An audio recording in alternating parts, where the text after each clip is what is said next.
or shots toward the net in even strength situations as well, you're just not going to have a chance to beat this team. No, you're not, Rick. You have to develop some way to get the shots on net, and I think they have to shoot the puck in more to drive the defense back. Once you drive the defense back, you'll have more room to shoot. It's the old run setting up the pass play, probably in a reverse form. Also, on their power play, the point men are having a tough job getting the puck on the net. The Canadian forwards that are killing the penalties are really at the point very quickly. They just got to hustle their shots from the point more on the power play. Jerry, will also see a couple of lineup changes for the Whalers tonight. Well, Daniel Shank and Todd Richards are up from the Springfield Indians. The Indians eliminated the Capital District team in the 7th game last night, and these were two of the best players on the Indians team. Daniel Shank averaging a goal a game in the playoffs, and Todd Richards, a very good offensive player. They're both decent skaters, and I think they'll bring some life to the Whalers. As we know, the Canadiens are not a high-powered offensive type of team, but they're getting all the offense they need from the line with Brent Gilchrist and Gilbert Dion flanking Mr. Savard. This has been a hot line for the Montreal Canadiens, and one of the reasons it's a hot line is because they're really not laboring playing defense. They're on the attack all the time. So when you have a team like the Whalers can put the pressure on them offensively, it'll take them out of their offensive game. They're not a very strong defensive line, Savard, Dion, and Gilchrist. So the more pressure you put on them offensively, it'll more take away from the Savard's line offensively. Jerry, the Whalers have to develop confidence in themselves with a win tonight. They also have to win the confidence of the fans, who are not going to show up in great numbers here at the Civic Center tonight. We'll return with tonight's Game 3 opening face-off in just a moment. Game 3, as the Whalers try to end a 7-game losing streak in the playoffs against Montreal. Bill McCreary is tonight's referee. Leon Stickle, Randy Mitten, the linesman. Mick Magoo is the alternate. The off-ice officials are from Boston. Patrick Waugh could very well have a 120-minute shutout sequence going into this game, Jerry. Beaten twice in Game 2, both goals going in off J.J. Daigneault. And Frank Pietrangelo has played well in defeat in this series. Patrick Waugh can be as sensational as any goaltender in the game today, but he does have a history of letting strange goals in. The goals that the Whalers got on Monday evening certainly weren't Patrick's fault, but they were different type goals, both deflections off Daigneault. But they wouldn't have happened if you didn't shoot the puck. You got to shoot. That should have been the best illustration to the Whalers about the importance of getting those shots on the net. Paul Gillis opens between Patrick Poulat and Pat Verbeek. Zarley Zalapsky and Doug Huda defensively. Shane Corson and Gillis get into it right from the face-off as Corson is on with Kirk Muller and Guy Carbonneau. That puck sails out of play. Matt Burns has Daigneault and Eric Desjardins on the defense. Pat Burns, you know, when you put your starting lineups in, you know, and I went through this for 5 years, you really try and fool the other guy, but you don't fool him at all. He had Corson and Muller on with Carbonneau. Now he's going to take them off and put the checking line on Carbonneau, Courtnall, and McPhee. So what Jim Roberts is going to do, he's going to take off Verbeek and Poulin, and he'll put on the Jeff Sanderson line. So I mean, you try and fool him, but how long are you going to fool in this game? You know, a couple of seconds, one shift. Jimmy Roberts hinted in this morning's Hartford Current that he might look to match up a little more than he has in the past. It really wasn't his style most of the season, as we get an icing called here against the Whalers.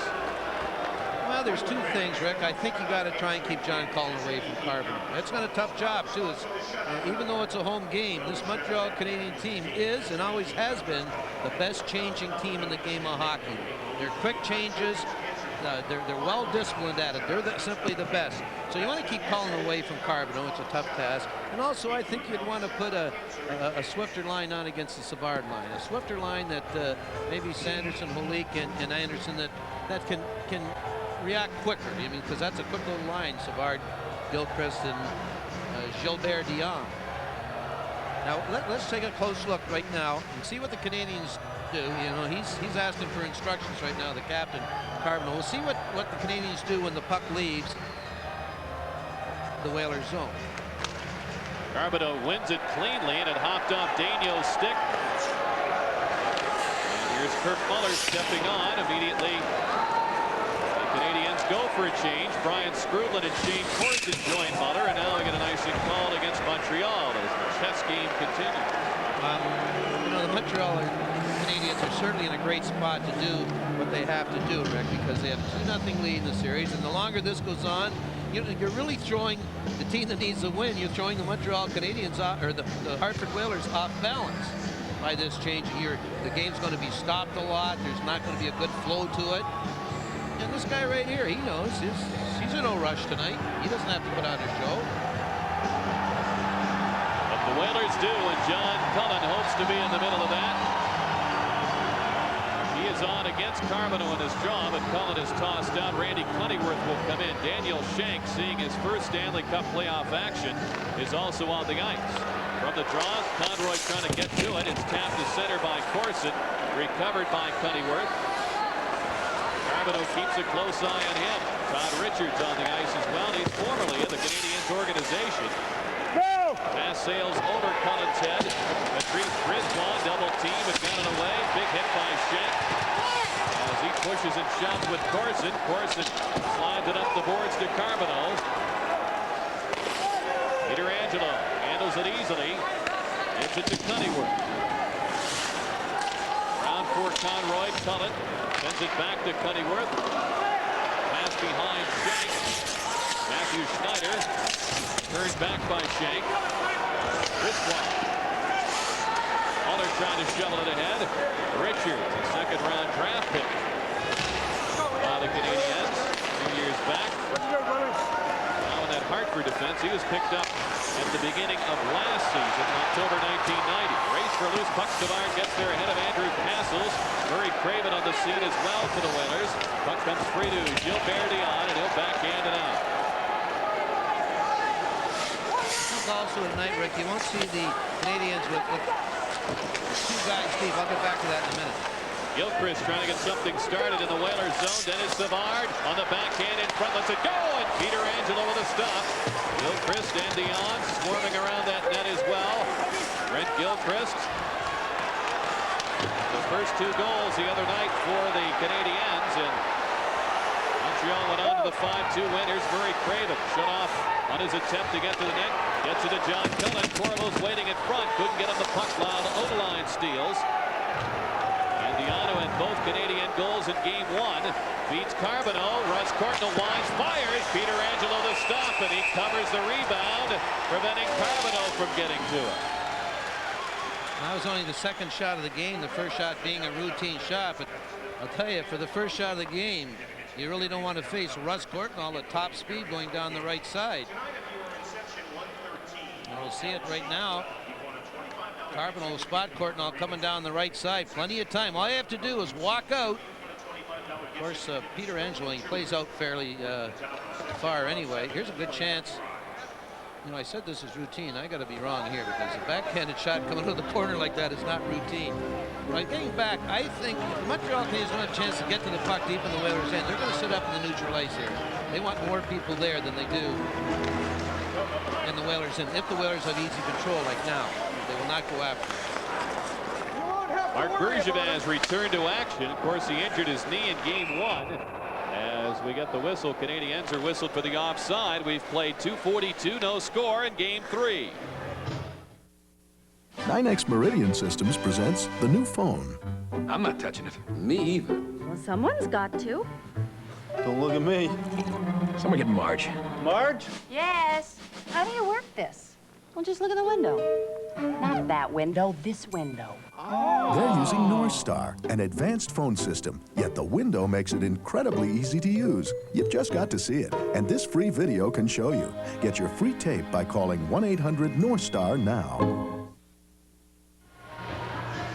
Here's the list of Whalers not in action tonight. The bottom 3 played in game 2. Shank is in for Hunter. Shaw and Bird are out. Bergevin and Richards replace them. For Montreal, same unit on the ice. Mike Keane, still bothered by an ear infection, remains on the sidelines. He played in game 1. But Bergevin has been skating better and really wanted to play despite the injured right knee.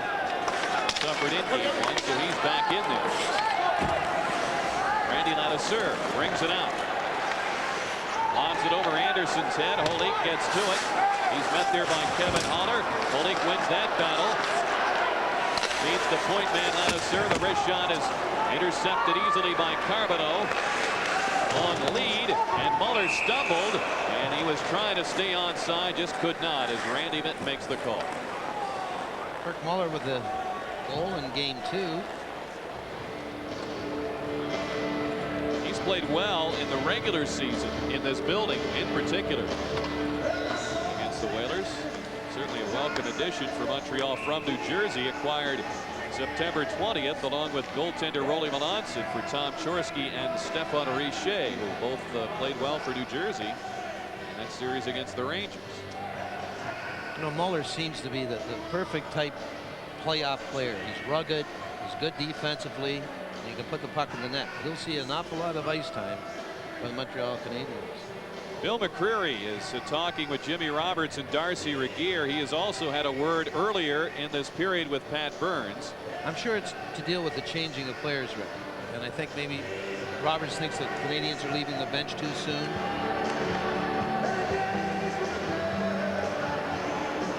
Randy Minton now, this is the third time he's throwing centerman out. What have we played? 3 minutes. He is the worst dropper of the puck in the game.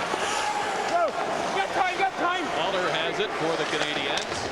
Pass deflected by Shank. Muller trying to get it ahead to Corson. Skrudland takes it. He's got an open lane and fires. Peter Angelo stretches for the left leg save. Muller's belted by John Cullen. Shank beats Randy Cunningworth. Down he goes, trying to get a call. Well, McCreary doesn't see it that way. Desjardins ahead for Corson. Taken away by Zalapski. Doug Huda gave it up to Muller. Keeps it into Skrudland. Looking for Corson. It dribbled by him. And Huda brings it out for Hartford. He played nearly 4 minutes, no score. Here in game 3, Shank with a shot. Couldn't get good wood on it. Wong wants to control it. And now we're going to have a penalty call for interference against Muller. And so the Whalers get the game's first power play opportunity. We'll have it for you in a moment. Hi, I'm Casey Kaufman. Everyone who cares about the air we breathe has a reason to ride a bicycle in the Clean Air Challenge. Brought to you by Sports Channel and by WBCN. Join the American Lung Association on Saturday, May 2nd in Hopkinton State Park. You'll have a choice of 3 scenic routes through central Massachusetts. For more information on the Clean Air Challenge and how you can fight air pollution, call 1-800-522-2911. Call today.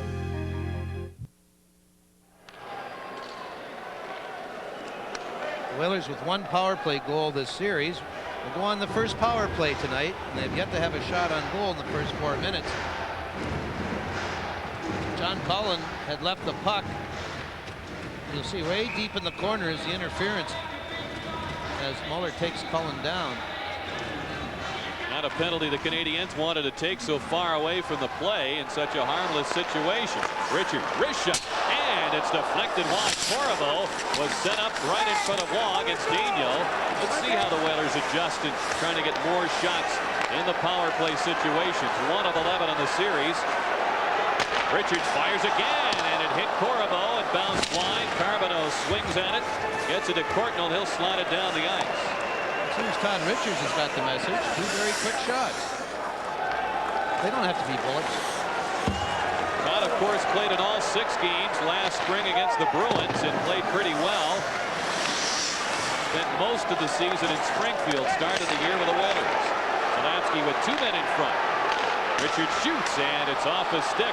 Desjardins deflected it, and it's tipped into the bench area, and they'll face it off in the Montreal zone with 1:10 to go on the interference call to Muller.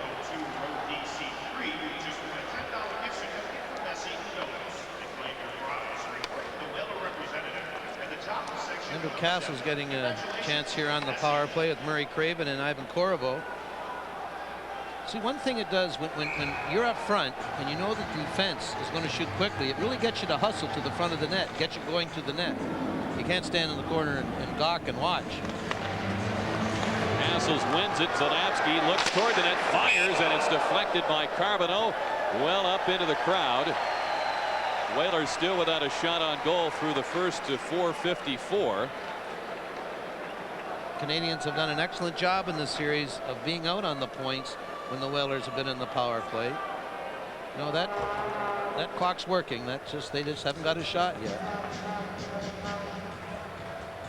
Jimmy Roberts looks on intently with Corriveau, Castles, and Craven in front of Zalapsky and Bergevin. Andrew, a Montreal first-round pick in '87. It really his first year in the NHL last year for Montreal. Zalapsky to Bergevin, shooting wide against a screened wall. The puck is kicked loose by Schneider. Bergevin with a good play to keep it in. Craven tried to center and it hit Schneider and bounced to center. That was a real good play, Rick, especially with a bad knee. He had to use that knee to anchor himself. Craven drives it in. Has to hook up with Cullen. It's rolled away to Gilchrist. Zalapsky has it. Corriveau's battling to get to the front.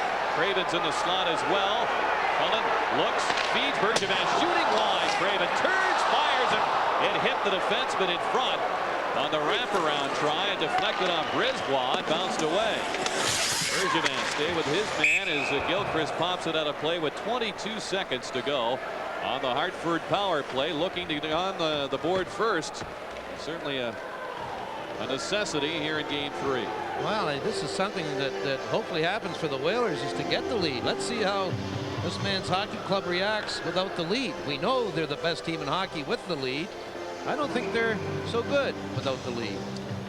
Jerry, they don't have a good record on the road, particularly coming in to the postseason. 2-10-3 was the Canadiens' record in the last 15 games on the road, and without knowing for sure, I would bet that they did not have the early lead very often in those contests.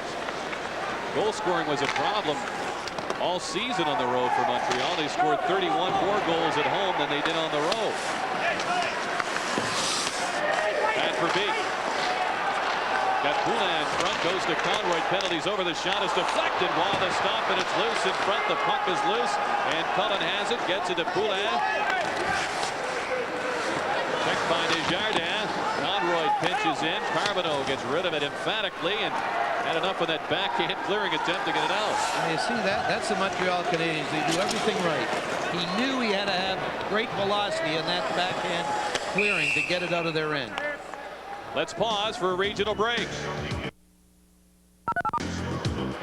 You're watching the Stanley Cup playoffs on Sports Channel.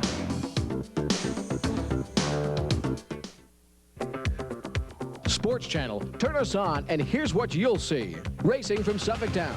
Every racing day, host Larry Colmus brings you all the thoroughbred horse racing excitement from the Suffolk Downs track in East Boston. We'll show you every race on the card from gate to wire and bring you the complete results of each of those races. There's news on the hot jockeys and trainers and any special events at the track. You've got the lock on New England thoroughbred racing with Racing from Suffolk Downs. That's what you'll get when you turn on.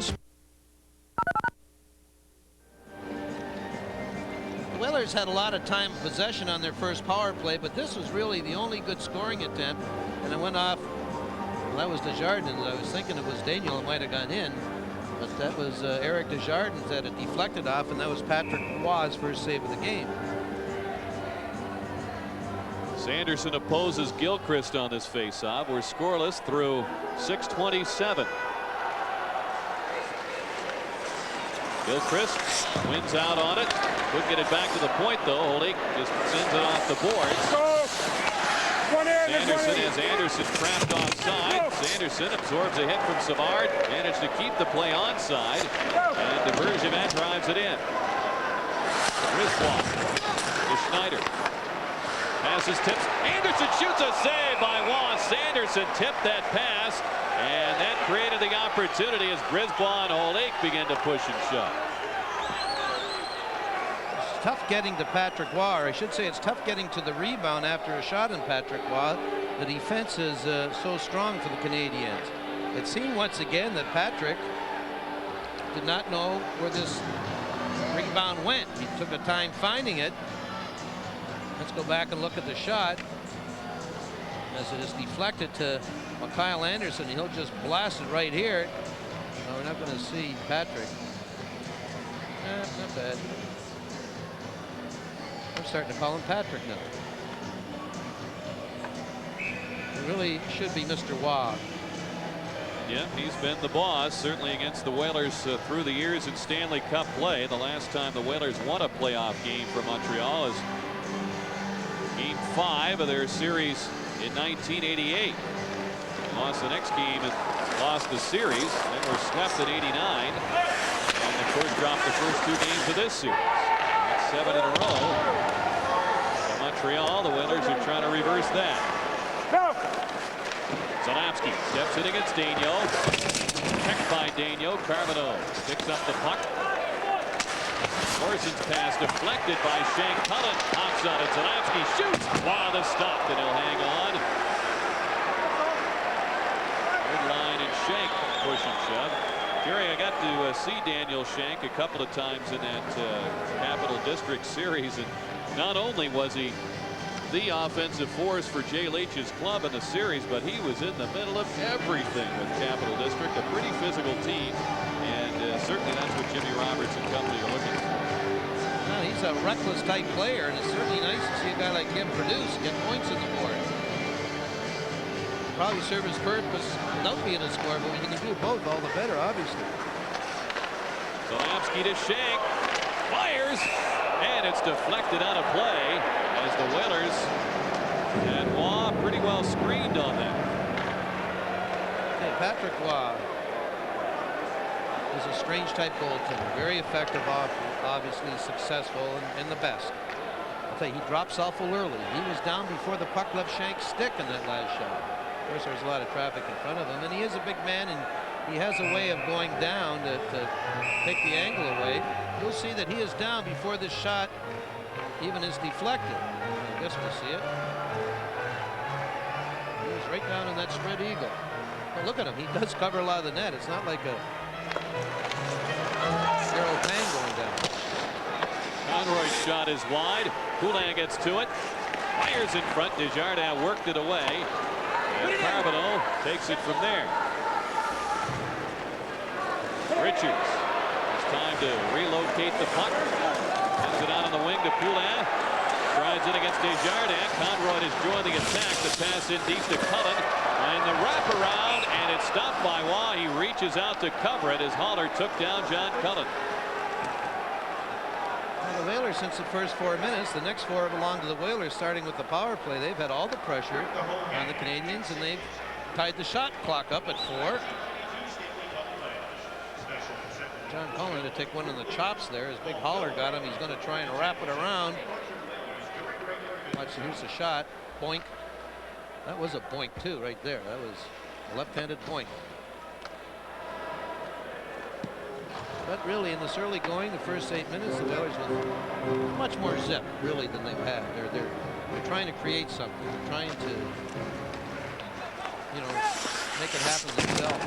Big hit by Bobby Holik on Schneider behind the net.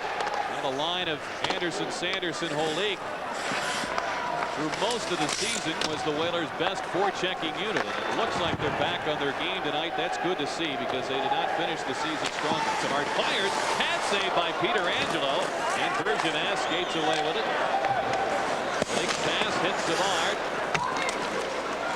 Bergevin reaches for it. Savard takes it away from Holik again. Works it to Dion. Back in front to Savard. He had dropped a glove, was reaching to pick it up when the pass arrived. And away comes Sanderson. Drops it for Bergevin. Shooting, and it's deflected out the defense by Schneider.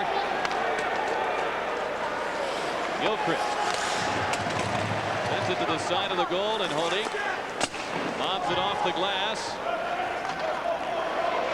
Whalers changing on the move. McCassell's line is out. Savard tries to dance it around. Zalapski could not.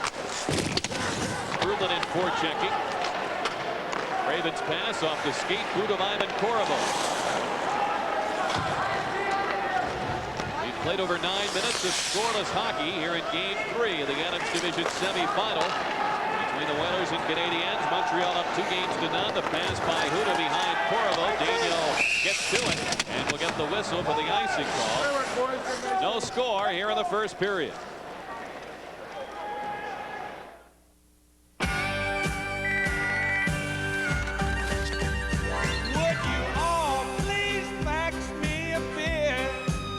This invention's gonna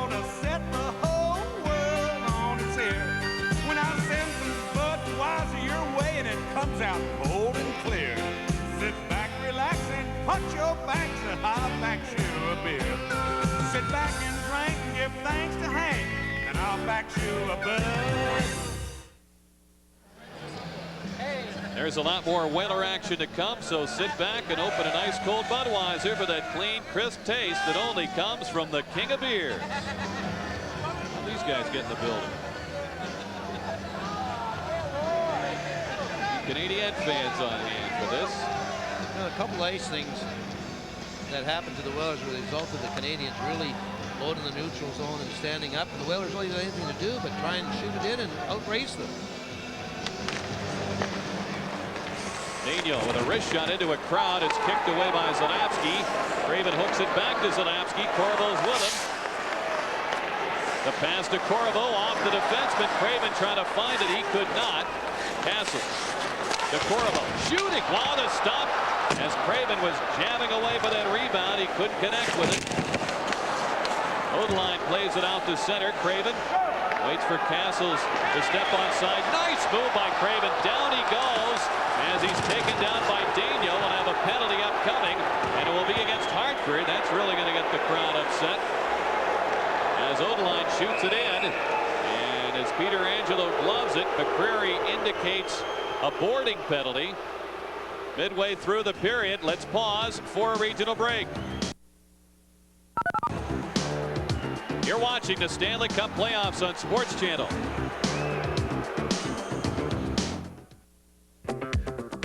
Sports Channel. Turn us on, and here's what you'll see.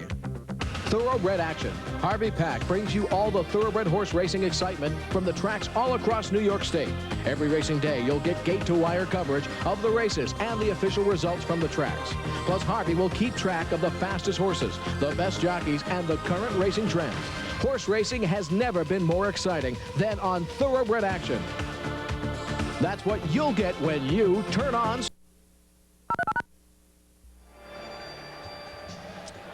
Well, a negative turn of events for the Whalers. It seemed there might have been a tripping call to J.J. Daniel as he took Craven down. He was nowhere near the puck. But what will happen, you'll see Daniel Shank hit from behind here, and he'll get the boarding call as he hits Odeline. Not only that, the faceoff ended down on the Whalers' end. Now, Montreal brings a power play into. Listen to this. 4 for 15, 26.7%. That's terrific, you know. But they're 5th in the league in the playoffs. And they had 3 power play goals in Game 2, including the game for the empty net goal. The net just another one. It'll be up in over a dozen before the next one. Gilchrist to get this Canadian power play going. And it's cleared out by Castles. Patrice Brisbois drives it in. And Castles drives it back out.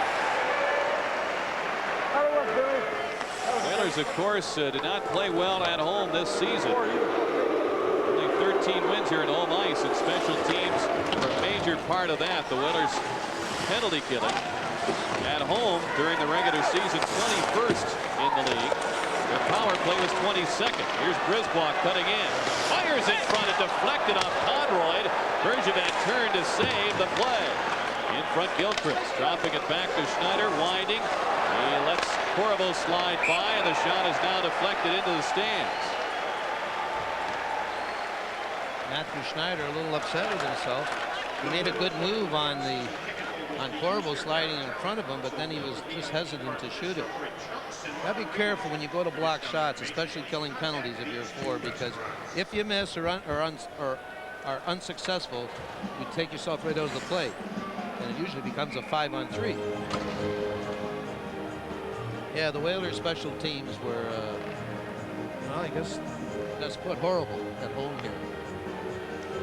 Yeah, they had the 4th best power play on the road, but last in the league at home. When you have 10 ties, effective special teams can certainly make the difference in a lot of those very tight hockey games.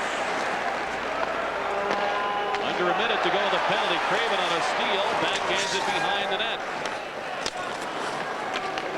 Stefan Lebeau swiftly brings it out of the zone. He'll take on the Whaler defense. Surrenders the puck to Ladouceur. He's double teamed. He'll take a whistle if he can get it. 3 Canadians jabbing at that puck, and Corson works it free to Desjardins, shooting, and it's blocked by Craven. He's trying to get it out, but could not, as Desjardins recovered well. Corson into the ball. Muller, checked by Sir Huda has it, and he'll lob it out with 14 seconds to go. The boarding call to Shank. Oilers trying to keep it scoreless. 8 minutes to go in period 1. Kevin Haller turned back by Cunneyworth, and Shank leaves the box. Oilers back to full strength. Cullen steps on to join Verbeek and Cunneyworth. Haller takes a hit from his former New Jersey line mate Verbeek. Cunneyworth pokes it ahead. He just runs over Kevin Haller. Desjardins to Corson. Muller checked by Cunneyworth. Verbeek gets it, drives it in. Cunneyworth hurries in after it. Conroy wrists it, and it's gloved by Waugh with Cullen sliding in there behind the goaltender. Good shift for the Whalers after killing that penalty.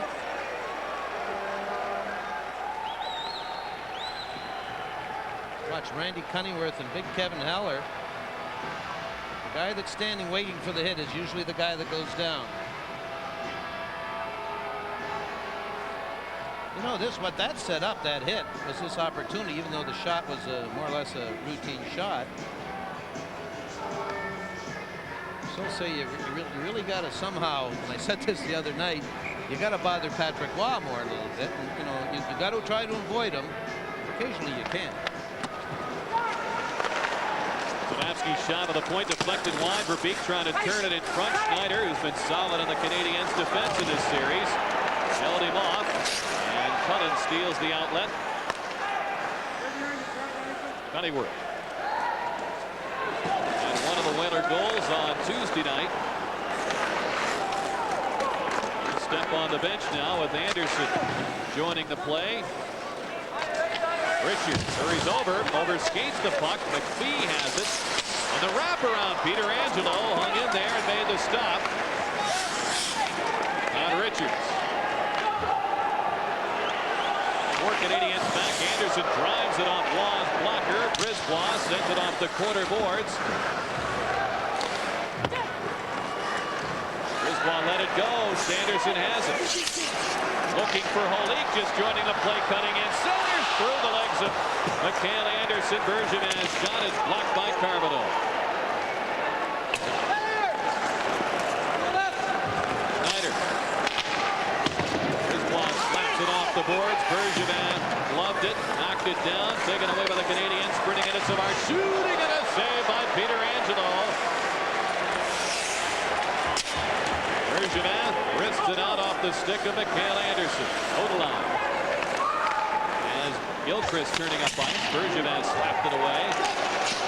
Holik pressures Daniel. It's poked away to Savard. Savard checked by Castles. Dion with nowhere to go against Doug Huda. Holik threw a shoulder into Gilbert Dion. Savavsky maneuvers ahead. And we've got a penalty upcoming to Dion as he continued to be involved with Holik as they came up the ice. Huda throws a shot at Gilchrist. But McCreary will award the Whalers with a power play chance.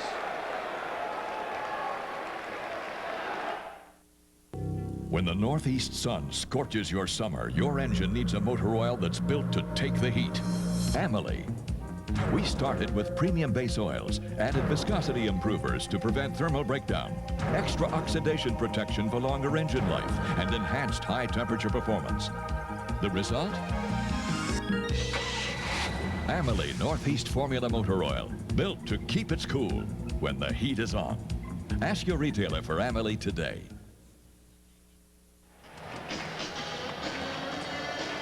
Watch at the top of your screen, the youngster Gilbert Dion will take Robert Holik down and get the interference call. When you're coming back with your man, you've got to have him between you and the boards. When you're between him and the boards, you're in trouble.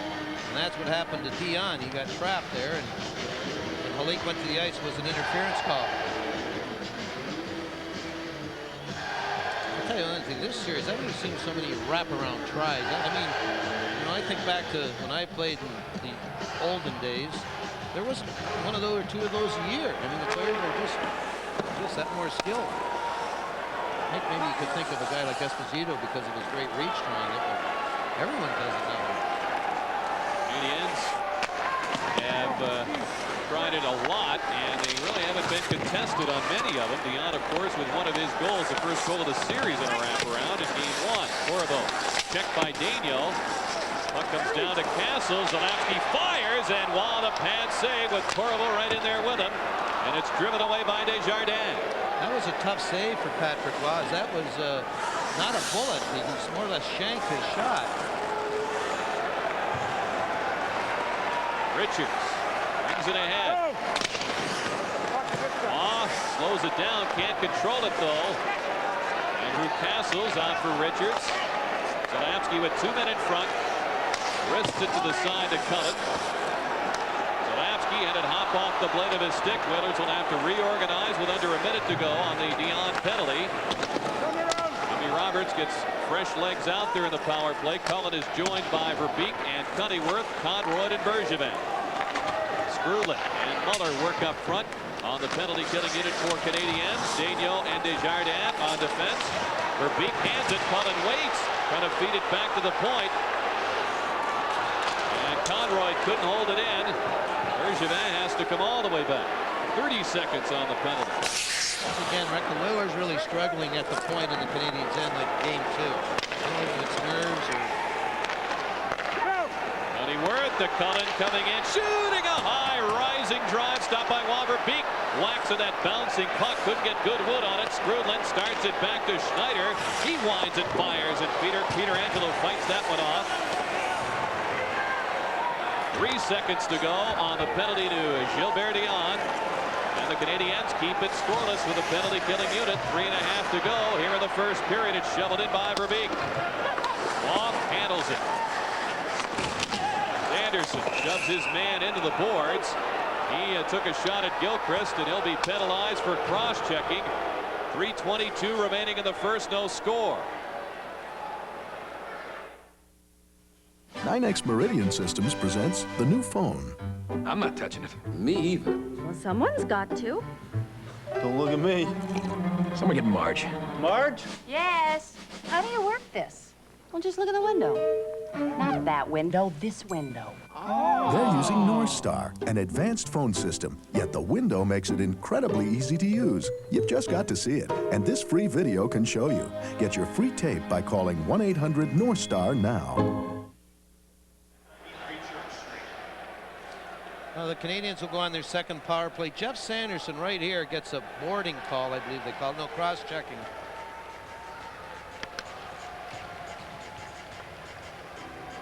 But the Whalers shooting the puck much better this evening than they had in the first 2 games. John Cullen really gets good wood in this, and it just takes off and gets Patrick Waugh up in the chest area.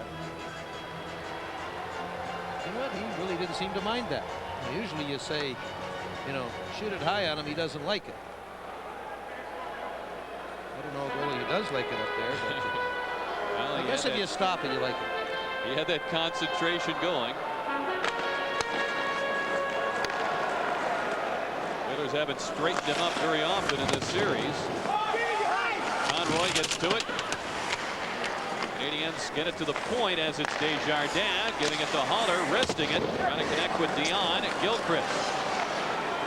Back to Desjardins shooting, and it's wide, and the rebound at Savard. On the backhand, trying to put it in the goal mouth, played away by Conroy. Savard has Gilchrist waiting in front. Dion flanks Peter Angelo. Savard with a pass, Holler shoots, juggled by Peter Angelo. The puck still alive for Anderson.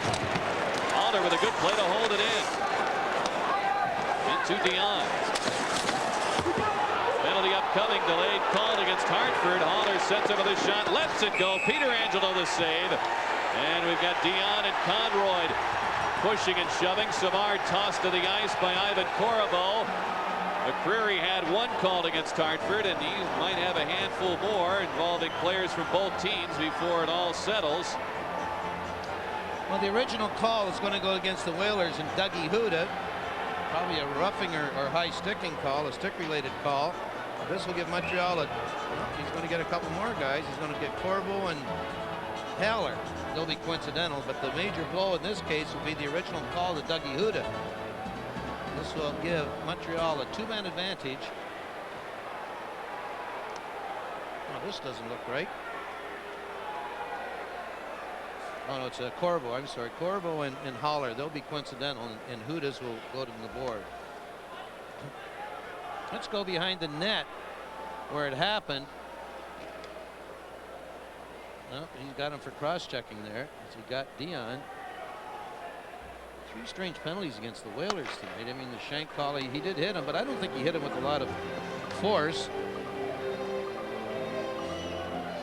Haller, knowing that as soon as the Whalers touch the puck, just drives it towards the front of the net. Whistle goes now, and this is how it all started. 14, Kevin Haller, 2 minutes for roughing. For Hartford, number 20, Ivan Corvo, 2 minutes for roughing.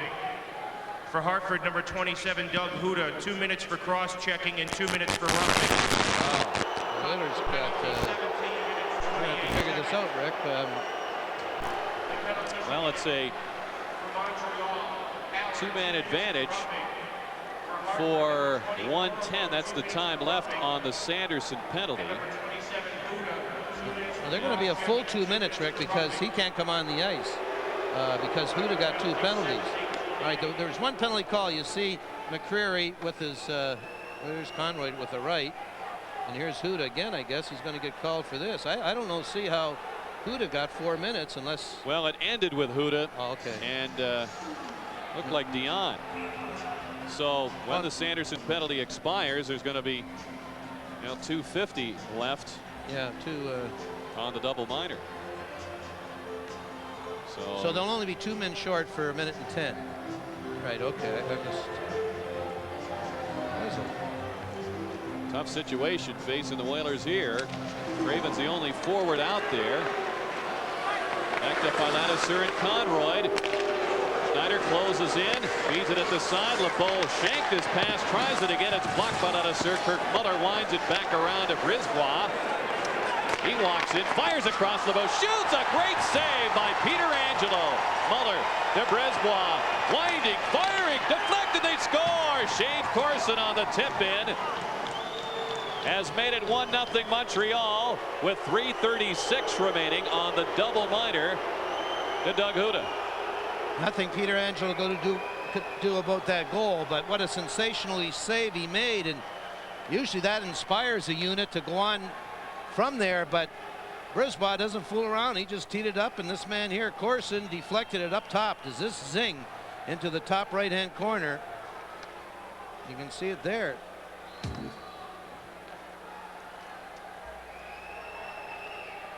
You know, it's so tough for a goaltender, right, to make a save like he did, and we'll see it from up above. This is the great save on LeBeau. What a sensational save. Then immediately have the team score on a shot that really you can't do anything about. Watch right in the middle of the ice. Corson gets great position. He turns, faces the shot, and tips it up top. That is great position. He's in no man's land, whether the Whalers are 2 men short or have 5 skaters.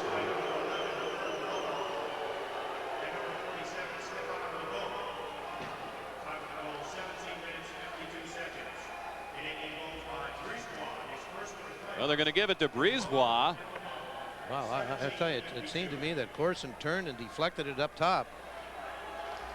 So it is Brisbois from Muller and LeBeau. Looked like Corson tipped it, but it is Brisbois with the goal. And in any case, it's 1-0 Canadiens. And once again, they get the early lead. Now under 2 minutes to go in the period. As the Canadiens capitalize on both ends of this double minor now. This penalty to Huda will carry over into the second. Daniel, LeBeau. The side to Muller, trying to stuff it in front. It's played away, and Craven shoots it down the ice. That was particularly key for Montreal, was to take advantage of the 2-man advantage, because that still gives them the double minor. They still get 2 more power play goals in this situation.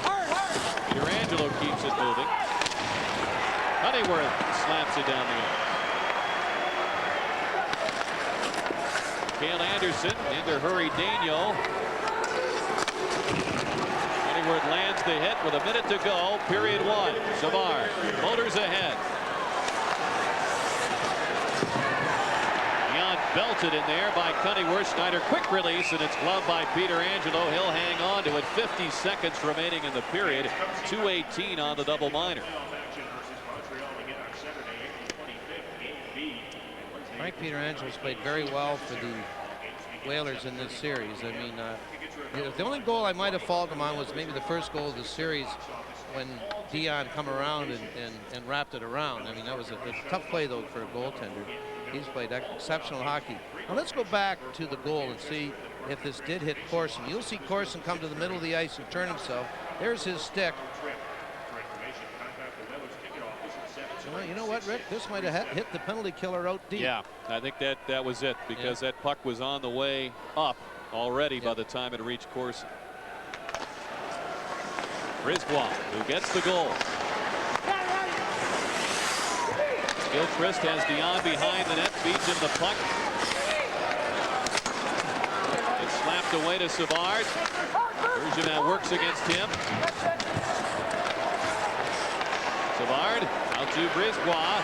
Wrist shot handled by Peter Angelo. He'll hang on to it with Gilchrist trying to disguise backing into the goaltender. Peter Angelo has something to say about that. 27-7, 10 seconds to go in the period. Let's see if there is a Canadian skating through the crease. Let's see if Gilchrist does interfere. No, he's well outside the crease. Corvo has returned to serving front half of that double minor. So 1:56 left, so it's like the Canadians going on another power play.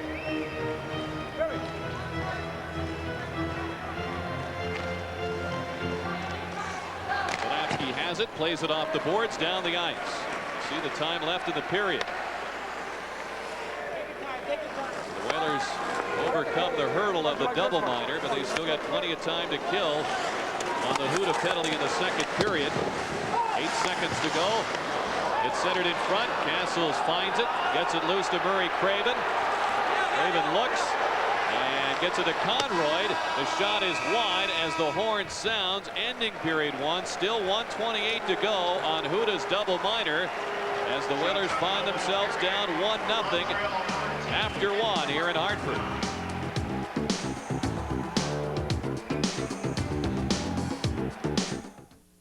Oh, Gabriella Sabatini, where's your serve? In your face. Hey, Roger Clemens, where can I catch a rocket? In your face. Yo, Charles Mann, where's a Super Bowl winner on Sunday nights? In your face. ESPN, your face. Sports fans turn to ESPN first, because great sports are always in your face. In your face. En tu cara. ESPN, your face.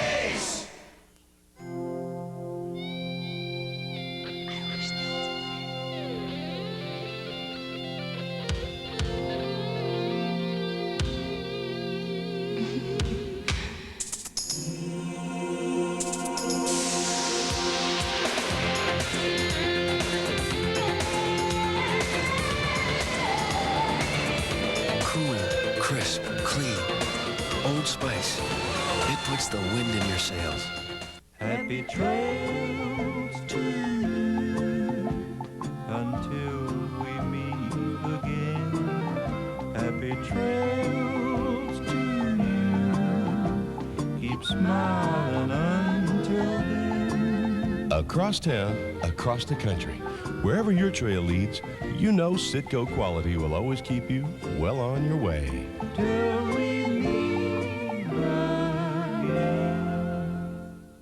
College baseball is on Sports Channel. Right off the fists, and now nice play by Pritchard.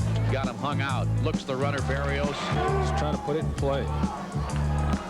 There's strike three called. Saturdays on Sports Channel are filled with live games from Florida. There's a line drive, left field, curving, but fair. Saturday, April 25th, Tulane University pays a visit to the University of South Florida. Live college baseball is on Sports Channel Saturday at 1. Hi, I'm Casey Kaufman. Everyone who cares about the air we breathe has a reason to ride a bicycle in the Clean Air Challenge. Brought to you by Sports Channel and by WDCN. Join the American Lung Association on Saturday, May 2nd in Hopkinton State Park. You'll have a choice of 3 scenic routes through central Massachusetts. For more information on the Clean Air Challenge and how you can fight air pollution, call 1-800-522-2911. Call today. Canadians lead on the goal by Patrice Brisebois with a 2-man advantage for Montreal late in that first period. Earlier in the series, Jerry had a chance to sit down with one of the exciting young scoring stars in this series, Gilbert Dion, up at the Forum in Montreal. Let's listen in. Joining us now is one of the stars of the first game of this Adams Division semifinal series, Gilbert Dion, who had a couple of goals the other night and was named first star. And I'll tell you, that was quite a first game ever for the playoffs. What do you do for an encore? I just try to come on the ice and do the same thing that I did all year, and it was still quite different because you just go on the ice and it's the playoffs now, and it means Stanley Cup, and I think it means to the end of the season, so you try to play as hard and as best as you can. It seems that you're a natural scorer. The papers talk about your ability to put the puck in the net. Do you approach scoring goals with a positive attitude? What do you think about as far as scoring goals go? Yes, just the fact that being a left winger, I think it's a main key to maybe shoot the puck more.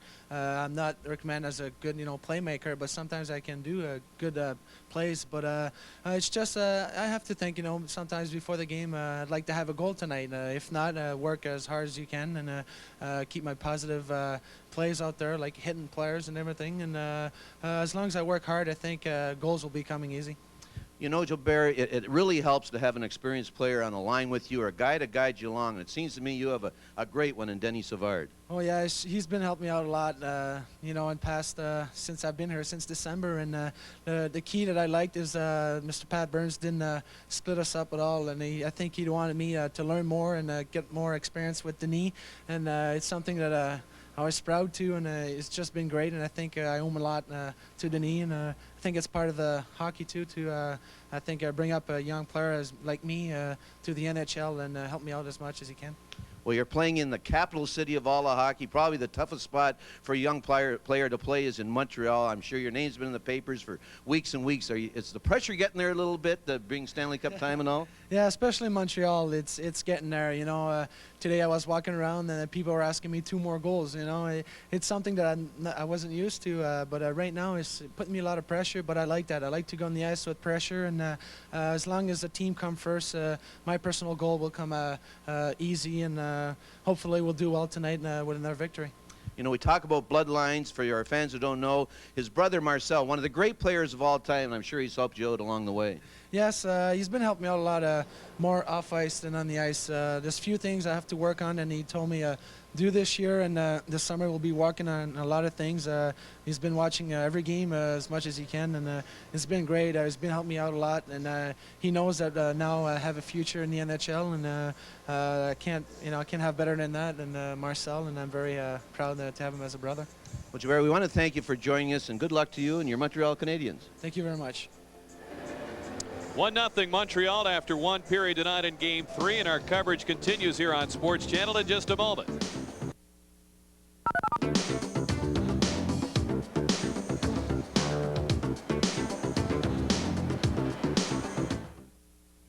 You've heard of March Madness. Well, it's May Madness on Sports Channel with the NHL playoffs. Follow the Wales and Campbell Conference battles as the best teams fight their way to the Stanley Cup playoffs. We'll bring you dozens of games from around the league and across the continent. The Boston Celtics begin another trek to the top of the NBA when playoff action comes to the Boston Garden. Spring Fever hits with live coverage of the ECAC baseball tournament. Get ready for the World Cup with the U.S. World Cup team as they challenge Scotland and Ireland in live telecast. It's all right here on Sports Channel. Sports Channel, turn us on, and here's what you'll see.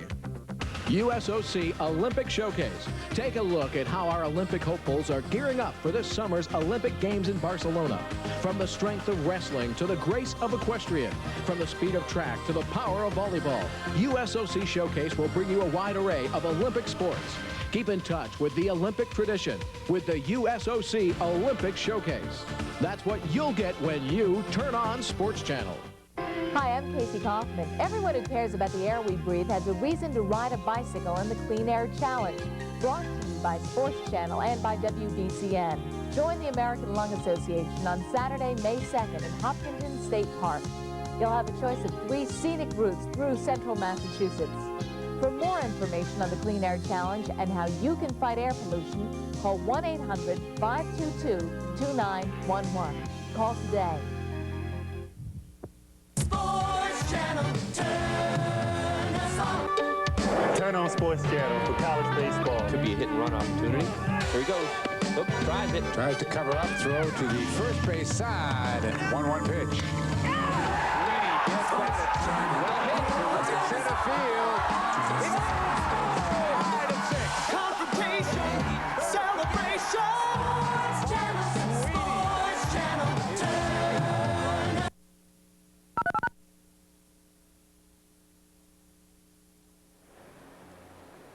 Canadians lead on the late power play goal by Patrice Brisbois here in Hartford, and it's time to look around the Wales Conference and update you on the other series underway. That series tied at 1, of course, Boston and Buffalo, and the Bruins with a series switching to the odd in Buffalo, getting the jump on the Sabres as Donato and Raymond Bourque with the goals for Boston.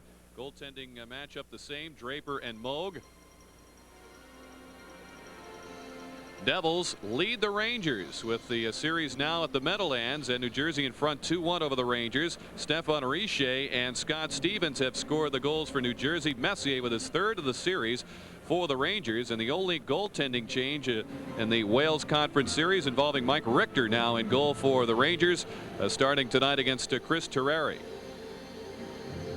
Caps lead this series 2-0. They've traded goals with the Penguins in the first. Kevin Hatcher put Washington on the board with a shorthanded goal. Phil Bourque scored from Mario Lemieux to tie it for the Penguins at the Civic Arena. Beaupre and Barrasso once again the matchup in goal, and we'll return with a look and highlights from the first period of tonight's game in Hartford in just a moment.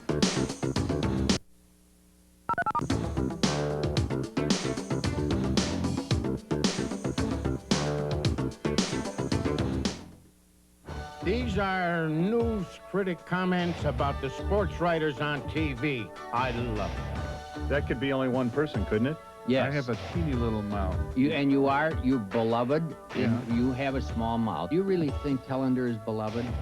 I've never done anything for the Sun-Times. I know, but you are beloved. Do you know the difference between a smallmouth bass and a largemouth bass? Yeah, one of them fights more than others. Yeah, I think the largemouth fights a lot harder than the smallmouth. I think the smallmouth does.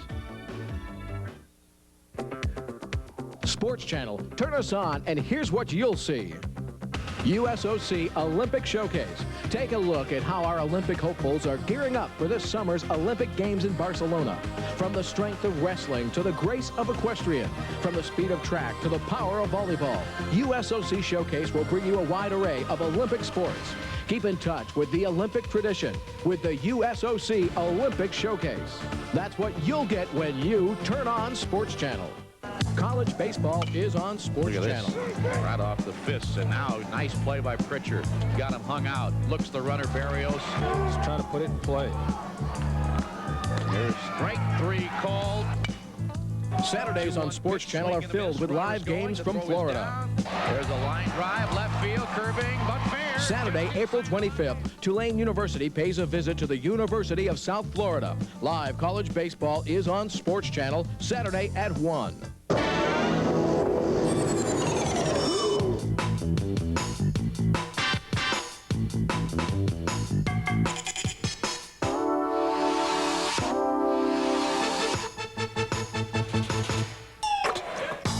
How's difficulty? Oh dear.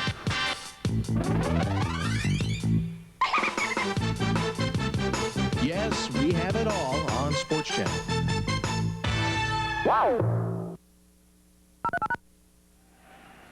Our Our attendance tonight a disappointing 6,728. Montreal in front on the goal with a two-man advantage by Brisebois. But Jerry, the Whalers had some pressure, seemed to play a pretty confident first period here against Montreal. I thought that the Whalers skated well in that first period, Rick. They had their mind made up. They wanted to shoot more. They did shoot more. And I think that was their best period, really. Even though they trail 1-0, it's unfortunate that they got caught with a two-man disadvantage. But I liked the chances they had and some of the shots they took. They were going out of the way to shoot the puck. And the first one we're going to see is John Cullen, who loves to pass in this area. But really, you can't give this opportunity up. And he drilled it. You know, it went off the stick a little bit and went up very quickly. And it sort of confused Patrick Roy. But nevertheless, he made the save and got right down into it. But there's 3 or 4 chances there that maybe in the first couple of games the Whalers thought they would try and make a prettier play when they should really put their head down and let it go. Well, let's go to the goal for the Canadians. It starts with Brisebois over to LeBeau right here, and watch the quickness of Peter Angelo to slide over and just make a sensational save. And as soon as I saw that pass develop, I counted it as goal. And you know, it's really frustrating to a goaltender making a save like that, and all of a sudden they come back immediately and get a goal that you really have no chance. Oh, it did go off Murray Craven and whipped up top. We originally thought it off Shane Corson, but Peter Angelo very sharp in the net. No chance in the only goal. First Stanley Cup goal for Brisebois, the 21-year-old defenseman. LeBeau and Muller assisting. The shots favored Montreal 13-9. 7 of those 13 shots came with a man advantage in the period. They still have 1:28 of power play time on the Houda double minor waiting for them when we begin the second period.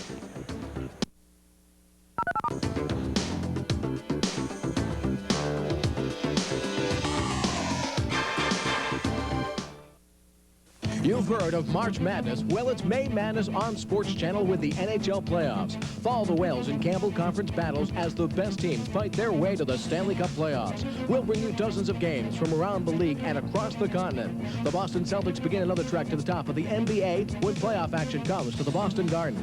Spring Fever hits with live coverage of the ECAC baseball tournament. Get ready for the World Cup with the U.S. World Cup team as they challenge Scotland and Ireland in live telecast. It's all right here on Sports Channel. College baseball is on Sports Channel. Right off the fists, and now nice play by Pritchard. Got him hung out. Looks the runner, Barrios. Just trying to put it in play. There's strike 3 called. Saturdays on Sports Channel are filled with live games from Florida.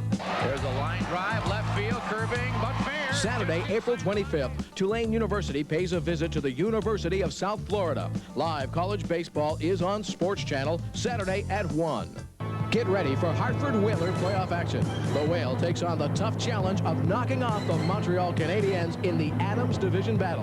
Where? On Sports Channel. Game 4 action begins at 7:30 this Saturday. Sports Channel has the latest news from the world of track and field with Making Strides. Each week we'll check in on all the major meets to see who's winning and what records have been set. Plus, there's training tips and nutritional information every week on Making Strides.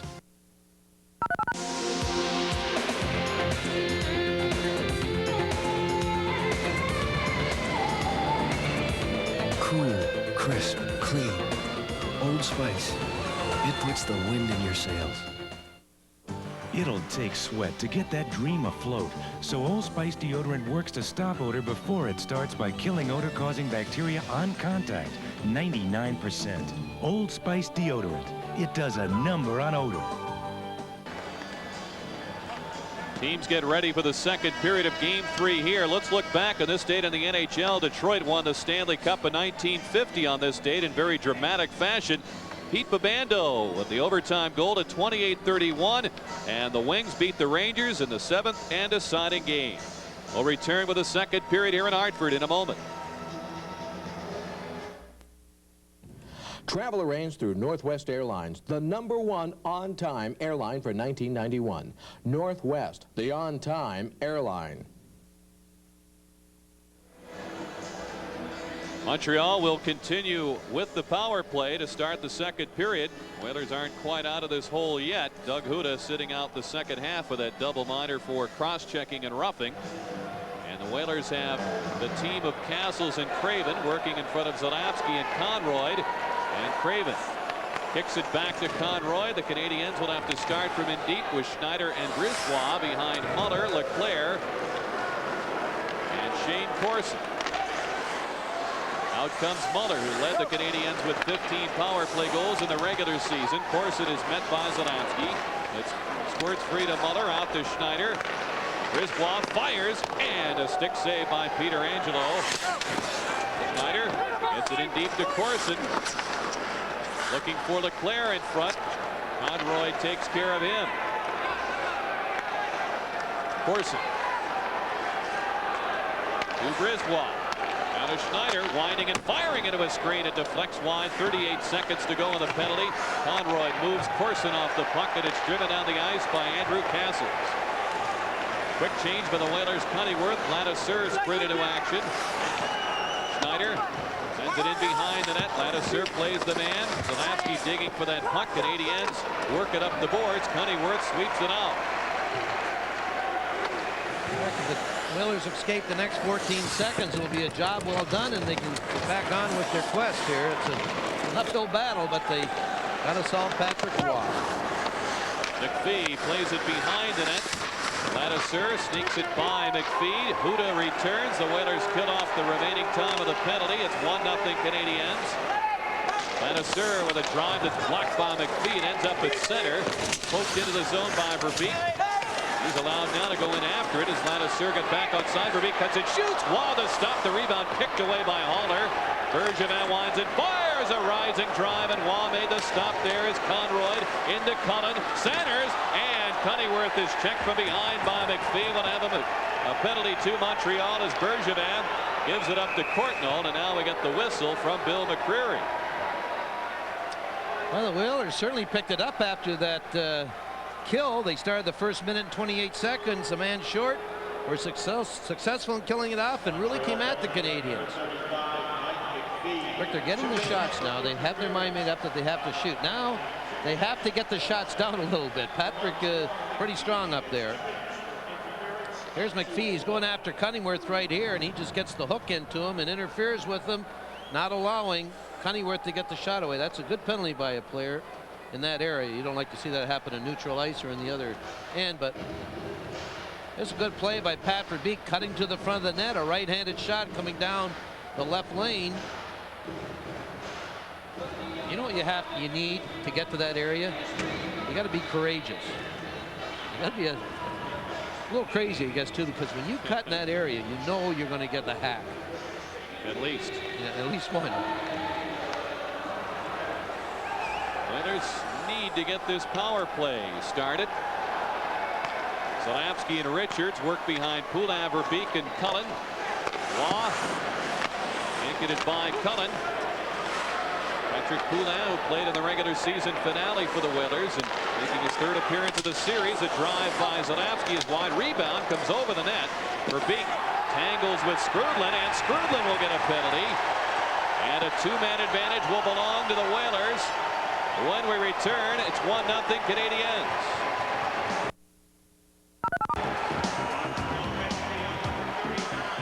You're watching the Stanley Cup playoffs on Sports Channel. College baseball is on Sports Channel. Right off the fists, and now nice play by Pritchard. Got him hung out. Looks the runner, Barrios. Just trying to put it in play. Here's strike 3 called. Saturdays on Sports Channel are filled with live games from Florida. There's a line drive, left field, curving, but fair. Saturday, April 25th, Tulane University pays a visit to the University of South Florida. Live college baseball is on Sports Channel Saturday at 1. You see Brian Skrudlin with his free hand take Verbeek to the ice and get the hooking call, or the holding call. 1:32 in the penalty to Mike McPhee. 2 minutes to Brian Skrudlin. Now, Guy Carbonneau, the captain, he'll start this off. Now, what's in favor for the Whalers, if the guy that would take Carbonneau's place would be Skrudlin. Well, I don't know who they'd use. Maybe Gilchrist, I would think, next, or Muller. Yeah, these are two key players off the ice for Montreal. You're right. Daigneault and Desjardins work behind Carbonneau. Cullen and Verbeek are now joined by Craven. Point men remain Zalapsky and Richards. it and drops the puck. Craven circles away from the net. Richards. Zalapsky takes a look. Back to Richards, up the slot. It's blocked by Carbonell. And Richards played it to the boards. Zalapsky gets it in deep around to Murray Craven. Richards walks in. Zalapsky fakes the shot. Still has it. Takes it. Waugh the stop. Rebound battled for Craven. Reaches for it. Cullen gets to it. And Waugh trying to cover that bouncing puck, and it just was sent wide. Carbonell drives it out. Well, that puck was hopping around in front of Patrick Waugh. Zalapsky plays it into Verbeek. Back to Zalapsky. 44 seconds on the two-man advantage. Zalapsky fires, and it's just wide.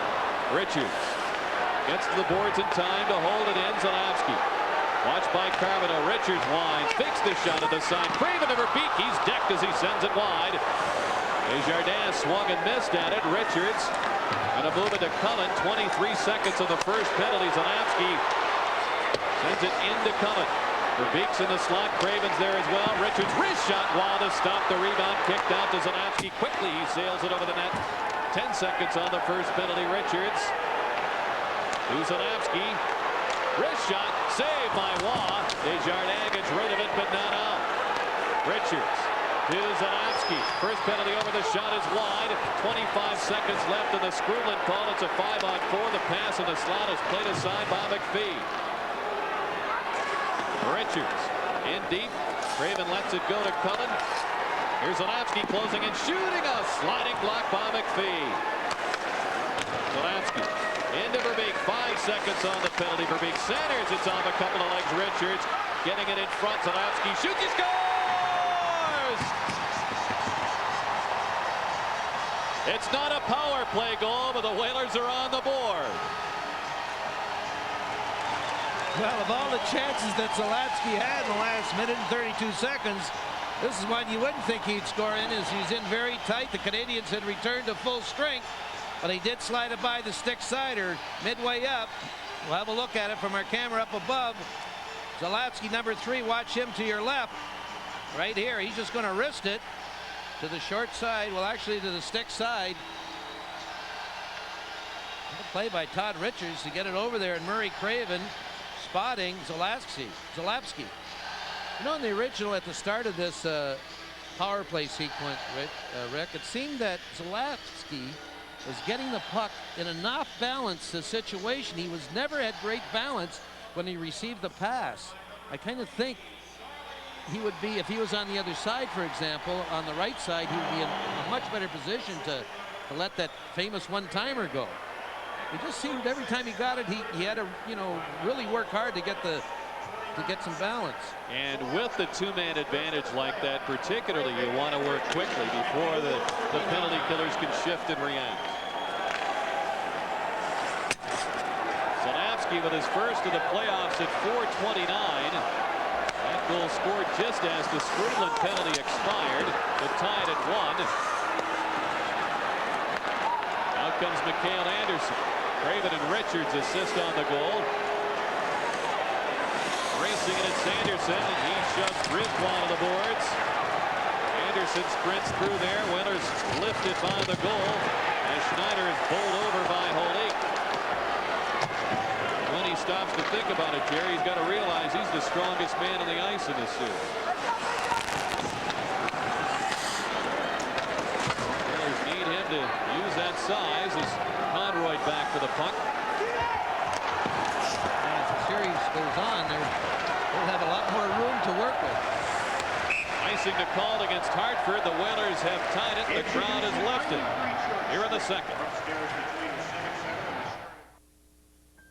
I am definitely going to be reducing my expenses in '92. That's why I just leased a new Toyota Camry. Actually, it's the first time I ever leased, but with financing rates as low as they are, and with their Camry lease plan, I really made out on my monthly payments. As far as keeping maintenance costs under control, well, isn't that why you get a Toyota in the first place? You want to spend less, and you want to get more. Sports Channel's coverage of the Stanley Cup playoffs continues tomorrow night. Exciting Campbell Conference action coming your way. Game 4 between the Blackhawks and Blues at the arena in St. Louis. The live action begins at 8:30 here on the home of the National Hockey League Sports Channel. Not many body checks thrown in that game, in that series, is it? Wow. They leave their feet at each blue line to get a hit. Closing in, Desjardins with a wrist shot. It's handled easily by Peter Angelo, and he's content to get a whistle.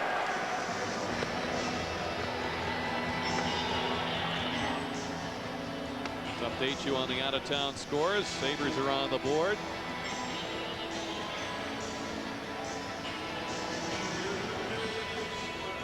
Those Devils. Those little Devils are not so little right now. The Caps with a 2-1 lead. They're a great road team, Washington, so it's no problem for them to go into the Civic Arena and try to take a 3-0 lead in that series. Offside the call against the Whalers. Craven disputes Randy Mitten's call, but Ivan Korovo and company will have to realign out at center. That was offside, and it really wasn't. Ivan just got caught by a half a stride or so, but he was he could have somehow not been offside. They had a nice little 3-on-1 situation.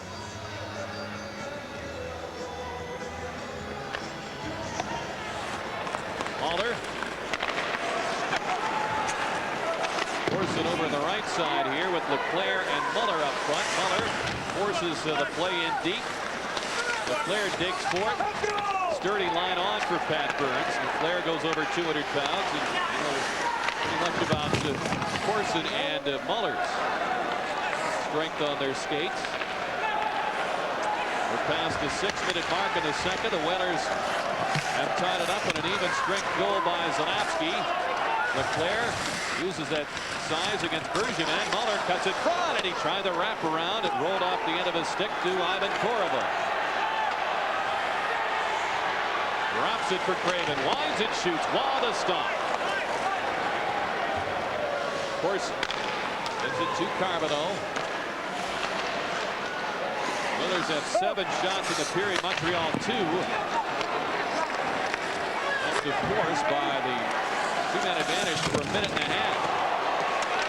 Huda and LeClaire in a big collision up ice as the Canadiens clear the zone. Courtnall looking for some way to get around Conroy. The play's offside. Let's pause for a regional break. You're watching the Stanley Cup playoffs on Sports Channel.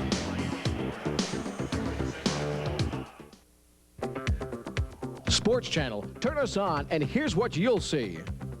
English League Soccer. Each week of the season, the world's most popular sport is played on the home fields of Great Britain's professional soccer teams. Sports Channel selects the most exciting action from the best games and shows you the world's most skilled players as they challenge each other for one more win. Keep track of the teams leading the standings and more every week with English League Soccer.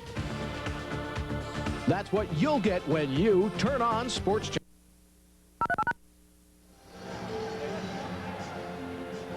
Once again, we're going to see a wraparound as Kirk Muller gets a quick positioning on Andrew Castles right here, and that's what allows him that opportunity to try and wrap it around. Here's the player in Huda right at the Montreal bench. That's an awful spot to get hit. You know it's coming. You don't have the glass there to protect you. You're going to get your back bent. That's good for that lower lumbar area. Here's a drive off the post by Bobby Holik off the shoot-in from Anderson.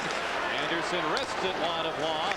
Holik gets to it, winds it in front. Only Canadians on the scene, and Schneider steps away. Law still looking for that drive off the post. Anderson steps away from Gilbert Dion. Huda just stepped right into Dion. They continue their battle. Savard ducked under. An attempt with an elbow by Huda. That got the Canadiens bench up and excited about that. They wanted the call on Huda. Griswold steps in along with Savard. Broken up by Zalapski. They played it at the side of Dion. In front, the shot by Gilchrist. A save by Peter Angelo. Rebound try is blocked as Savard let it go. Zalapski and Peter Angelo are both there. And away comes Zalapski. He's got hold to tie him up. Holik tripped up O-line as Pennyworth has it out at center. Pennyworth goes down. Snyder tangles with him. Hrtf threw his shoulder into McPhee as Carbonneau trying to get the pressure going in the Hartford zone. Stretches out, struggles to get into Courtnall. Hrtf laid it aside. Pennyworth. The pass well behind for Beek. Certainly the best Whaler intensity we've seen in this series. Here's Corriveau along with Pennyworth, and it poked away in a diving play by Carbonneau. Courtnall races up ice. Here he comes, fakes that jump. He didn't fool Bergevin. Daniel down the boards.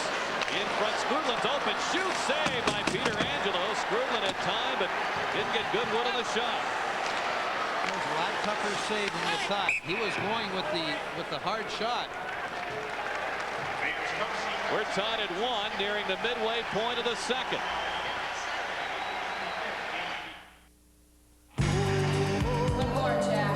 Most guys kick back on the weekends. Jack, on the other hand, good. So how do you feel? Ready to rock and roll.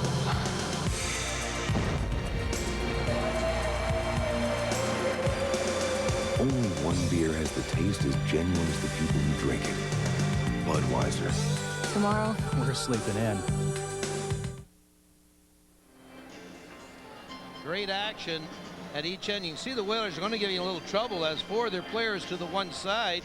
And here's the opportunity for Gilchrist. And I'll tell you, Peter Angel, that was very similar to the save Patrick Waugh made in game 1 off Steve Conway. He just put his body into it. Now watch this save here as everything's cleared out, but that's a shank almost. You see Frank Pietrangelo, he went for the hard shot to his glove side. That's a tough save. You know what's tough about it? Because if it goes in, it looks awful. Here's Craven firing, and it's blocked after the fence by Kevin Haller. Shank digs it out in front, taken away by Desjardins. This Nyland with a rare appearance, rolls it into the corner, force it in after it, centers. Peter Angelo plays it safe, gets a whistle. Frank Pietrangelo continues his very steady play in the Hartford net. Brisebois with a goal with a 2-man advantage for Montreal late in the first. Jimmy Roberts saw his team work to try to take advantage of a 2-man advantage in the second for his team, but as the second penalty ended, Hrtf scored to tie it. Yeah, that wasn't a power play goal, was it?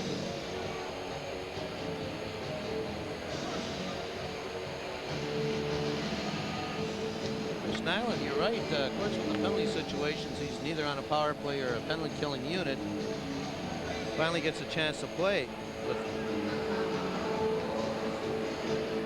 He's on with Skrudland and Corson. Premature movement. Leon Stickle backs everybody up, drops the puck. Skrudland finds it, sends it wide. Bergevin bounces it out of the zone. Cullen's there to pick it up. Lost the handle to Nyland. Rick, in the second half of these periods now, a couple penalties here. Like Shank and Haller got involved. McCreary signals, and he skates to the penalty box to make the call. That will only be Shank, I believe. There's only one door open and one signal. Daniel Shank will get a high sticking call. I was about to say, Rick, in the second half of these periods, the ice is being chopped up. It's pretty warm out. In fact, it got warm very quick here in New England, and the ice isn't.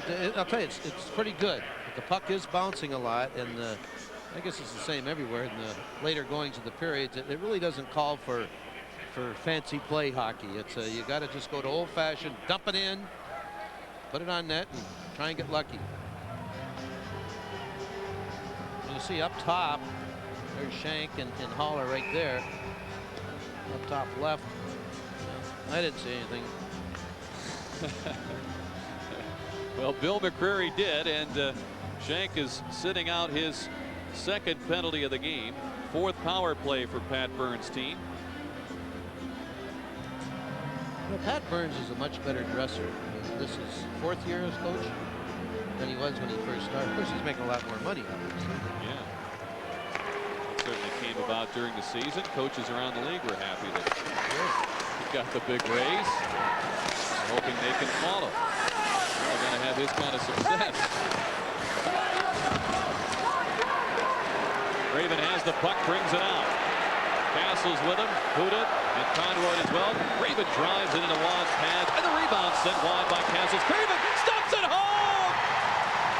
A short-handed goal by Murray Craven has given Hartford the lead.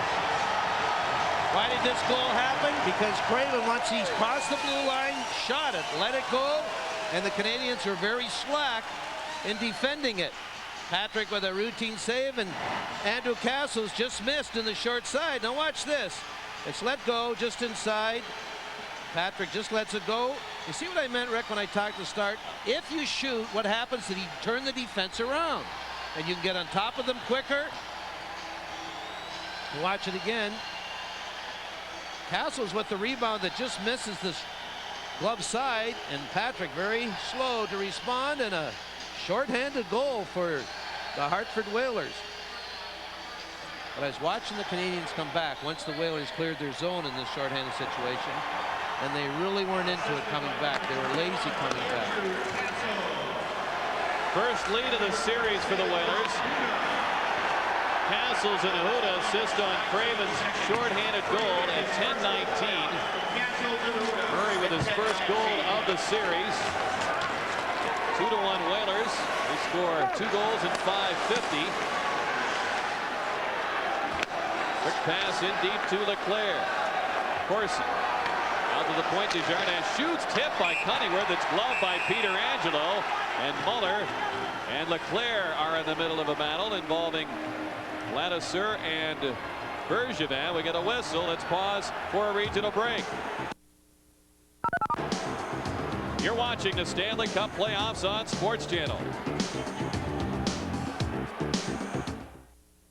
College baseball is on Sports Channel. Right off the fists, and now nice play by Pritchard. Got him hung out. Looks the runner, Barrios. Just trying to put it in play. Here's strike 3 called. Saturdays on Sports Channel are filled with live games from Florida. There's a line drive, left field, curving, but fair. Saturday, April 25th, Tulane University pays a visit to the University of South Florida. Live college baseball is on Sports Channel Saturday at. The Whalers will be short-handed. As you see, Ladouceur gets the cross-checking call as he gets Leclerc in the back of the head. They'll be short 2 men for a minute. Roberts certainly not happy with that call.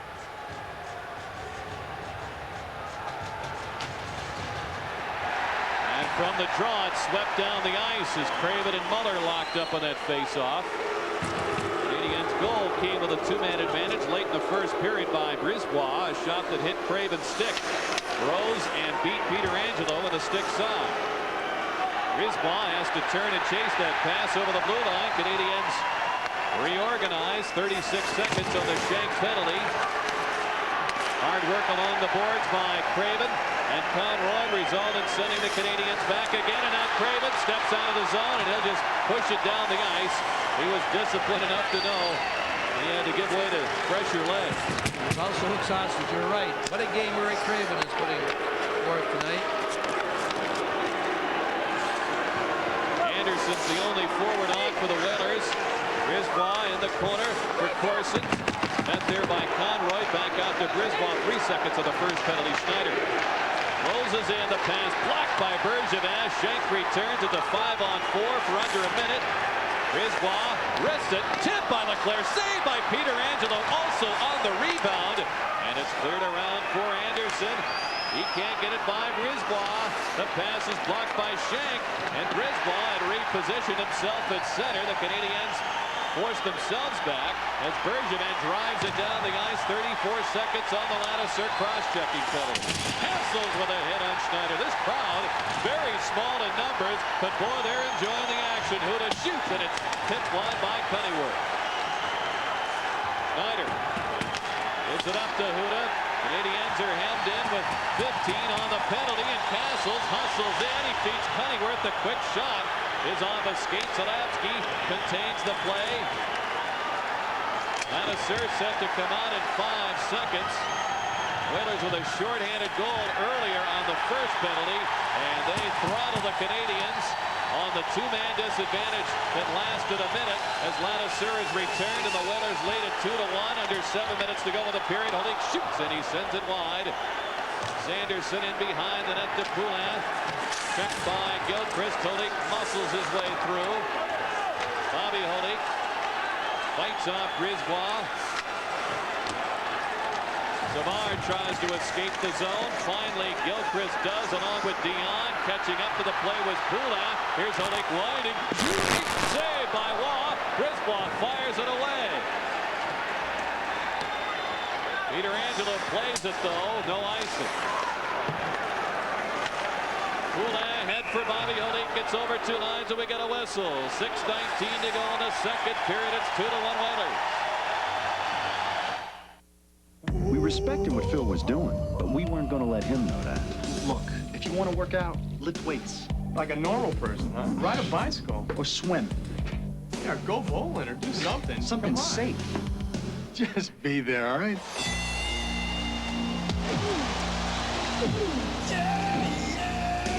Only one beer has the taste as genuine as the people who drink it. Budweiser. That was cool. Yeah, that was great. That was crazy. The Whalers have turned it up a notch. Robert Holik coming down the right side. He just tees this baby up. Patrick well out of his net. Makes a pad save. This changed directions right off the stick. Good position for Waugh. Robert Holik, as you suggest in the first period, Rick, he keeps using that body. He's going to get, as the game goes on, the series goes on, he'll get more room to manipulate. Duda back. Ahead for Cullen. Carbonneau goes down after colliding with Verbeek. Desjardins had the angle. Here's Verbeek in a steal shooting. He sends it wide. Cunningworth into Cullen. Quickly in front is blocked by Waugh. And Verbeek's taken down. Haller beats, but he's going for holding. Kevin Haller.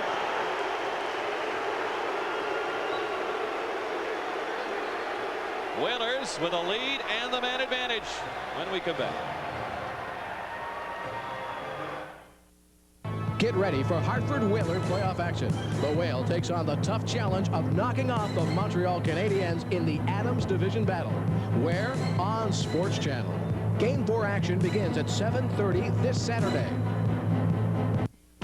The toughest and most talented fighters battle it out each week on World Championship Kickboxing.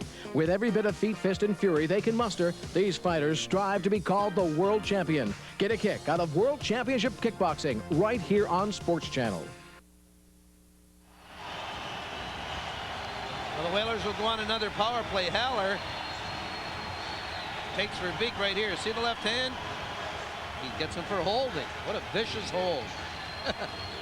Nevertheless, he's in the box. Hey, I got to mention one thing. There's how many people are here tonight? 6,700. If I were them, I'd be very proud of myself. They're doing a heck of a job in spurring on this Whaler team, right? I feel sorry for the people that aren't here. They're missing a great game. Vigneault belted by Verbeek. Cullen has room, beats Richards. In front to Cullen. He tried to one-time it on his way to the net. Couldn't get to it. Waugh's complaining as Craven fell over him. Waugh wanted the interference. The Whalers are set back. Well, this is as loud as a crowd of 6,700 gets, and they have been plenty loud. And they've had a lot to cheer about. Verbeek shoots, and he sends it wide. Zalapski in behind to Cullen. Zalapski back to John Cullen. Craven and Verbeek are positioned in deep. Cullen to Craven. Verbeek in front, and he couldn't pull the trigger. The pass was in too tight. Here's Zalapski. Watched closely by Carbonneau. Around to Craven with 1:05 of the Haller penalty. Richards lets it go, and he sends it wide through a screen. Waugh just has not had a clear look at anything tonight. That's because the guys up front know that as soon as the puck is at the point, they're going to put it on the net, and they're hustling to get in front of him. Corriveau races in there. Cullen back to Corriveau. Whalers with a change here on the power play unit. Shank is out in front. Conroy looks toward the net, deals it to Cullen. 36 to go on the penalty. 4.5 in the period. Whalers in front 2-1. Bergevin shoots, tipped wide by Shank. Cullen with Corriveau in front, anchored. Bergevin fans on the shot. It's wristed down the ice by Gilchrist and into the bench area. Jay Whitmore comes up with a puck and delivers a souvenir to the fans in behind the bench with 20 seconds to go on the Whaler power play. The Whalers are working the puck much better in their power play than they did in Montreal. And the forwards are getting to the front of the net in perfect shape. Let's take a look at it right here. Cullen and Zalapsky.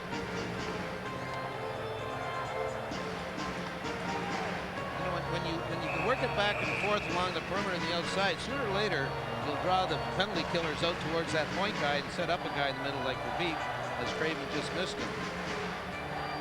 Shank and Corriveau are now joined by Castles. Whalers control. Corriveau checked by Schneider. Shank in the corner along with Castles. Bergevin steps away from the boards. Castles, nice move, sends it across Corriveau. Conroy shoots, saved by Waugh. He'll hang on. Now we've got Brisbois and Corriveau pushing and shoving. Shank is getting into the middle of things. He's been Dennis the Menace in one playoff series, now gets called up to the Stanley Cup playoffs, and he still wants to keep going at Brisbois, but he'd better watch his step.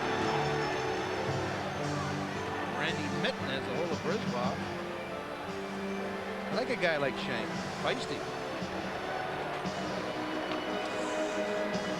We'll go off at 16:01 with 4 seconds to go on Haller's penalty, and the Whalers leading 2-1.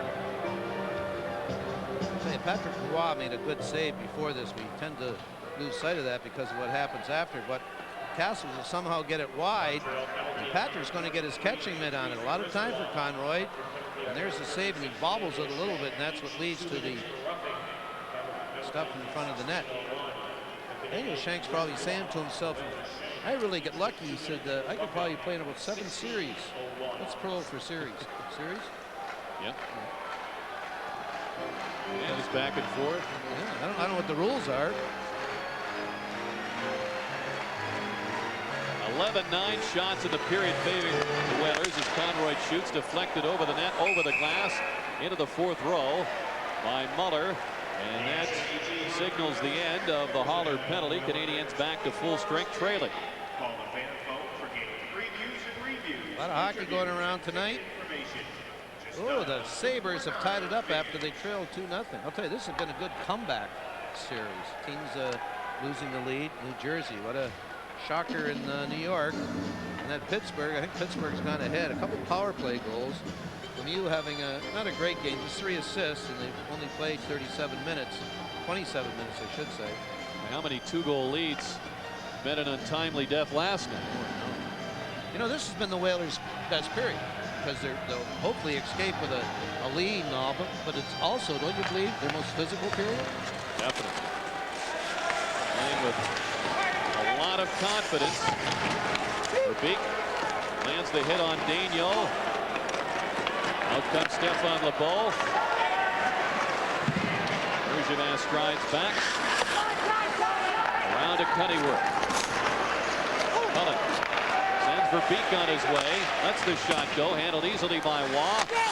Desjardins around to Courtnall. Couldn't get it by Randy Ladouceur, but Courtnall has help. Carbonneau leads it by McPhee's stick. Matthew Schneider. Desjardins with a pass. It's deflected as Cunningworth gets it to Anderson. Anderson circles. He's got speed coming into that zone. Holik lets it go. A save off the mask, perhaps, of Patrick Waugh. Richter with the shot, and it's blocked. It's taken by Holik. He fires, deflected. Waugh scoops it up, and he'll hang on to it. That might have got his throat protector. Oh, that was up there in a hurry. That was harder and quicker than the shot that Holik had earlier in this period. Patrick can't handle this. Patrick's upset. Let's take a look at this. I'll tell you, not too often you miss him. And this part, I don't know if it hit a stick or not. No, it didn't. He just had traffic in front of him. You're right, Rick. Right off that throat protector. Wow. I think he missed this. He out and out missed this. I mean, when you have time, and I'll tell you, I played 21 years, and I can only remember twice that I actually missed it. I mean, a lot of it went by me, don't get me wrong, but that I had a beat on it and missed it. One was Richard Martin, and the other was Dennis Hall. Yeah. But I really think he couldn't get out of the way there. Corson one-hands it in front. Muller couldn't get to it. Richard stayed with him. Schneider rolling it in front. Holik takes it. Whalers on the rush. Anderson on the weave, and it poked away. Broken up in the Montreal defense. Hustling play by Conroy. Saved it momentarily. Out comes Schneider.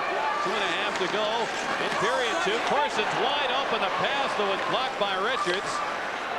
Lifted out for Poulin. Conroy drops it for Poulin. Watt tees it up for the defense. Hold line. I would think Malik's next shot's on the ice, he's going to score.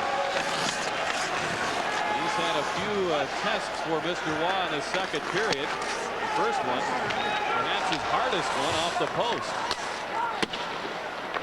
Muller holds it in, shoots, blocked by Corriveau, and it trailed in behind Leclerc. Strudlin to McPhee. Fires. Peter Angelo to stop. Leclerc was anchored in front with Huda. Corriveau skates on with the puck. Muller has it once again. Angles it to Leclerc. Braced himself for the hit from Huda. Well, he's had a fierce, feisty game tonight, Doug Huda. Whalers peel off with a change with 1:20 to go in the period. We always want this period to end very quickly. They're just running around a little too much in the last minute or so. Let's go, Randy! Honeyworth out on the wing for Verbeek. Calder looks up ice. Cullen zeroes in on him. Verbeek over for the steal. Knocked down by McPhee, who was ready to plead his case. There wasn't a penalty call. Cullen shoots, he scores! Well, the Whalers were lucky there wasn't a penalty right there. They wouldn't have scored. The whistle would have went, but John Cullen with a wraparound between the legs of Patrick Waugh with 50 seconds left. The Whalers with a 2-goal lead. Kevin Haller, the young defenseman for the Canadiens, was very slack in shooting the puck around the net and allowed Verbeek to come up with it. Verbeek had to take a hit to get it back around to John Cullen. Let's take a look. Here's the wraparound. Patrick with no idea. He still may be a little shell-shocked from taking some shots up high.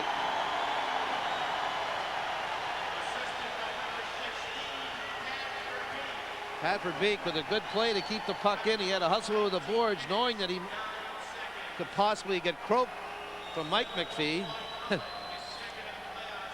Cullen's second from Verbeek at 19:09. Verbeek with his first point of the series. Whalers lead at 3-1 with that much time remaining in the second period. Whalers have 13 shots in the period. Montreal 10. Carbonneau into Courtnall. He tries to get it out front quickly. Just couldn't get it out of his skates. Anderson ahead to Corriveau. Now to Murray Craven. He'll let it go. And a stick save by Waugh. He almost missed that one. Here's Richards. Wristing it in behind for Anderson. Anderson getting it in front to Corriveau. Couldn't get to the stick to the puck. Anderson trying to work it on the net. It springs loose. And Courtnall has it. 13 seconds to go. Courtnall on the move. Gets it to Dion. His shot is deflected wide by Conroy. Peter Angelo keeps it away from the net. And the Hartford Whalers with one of the best periods they've had all year. It's certainly at the most important time for them.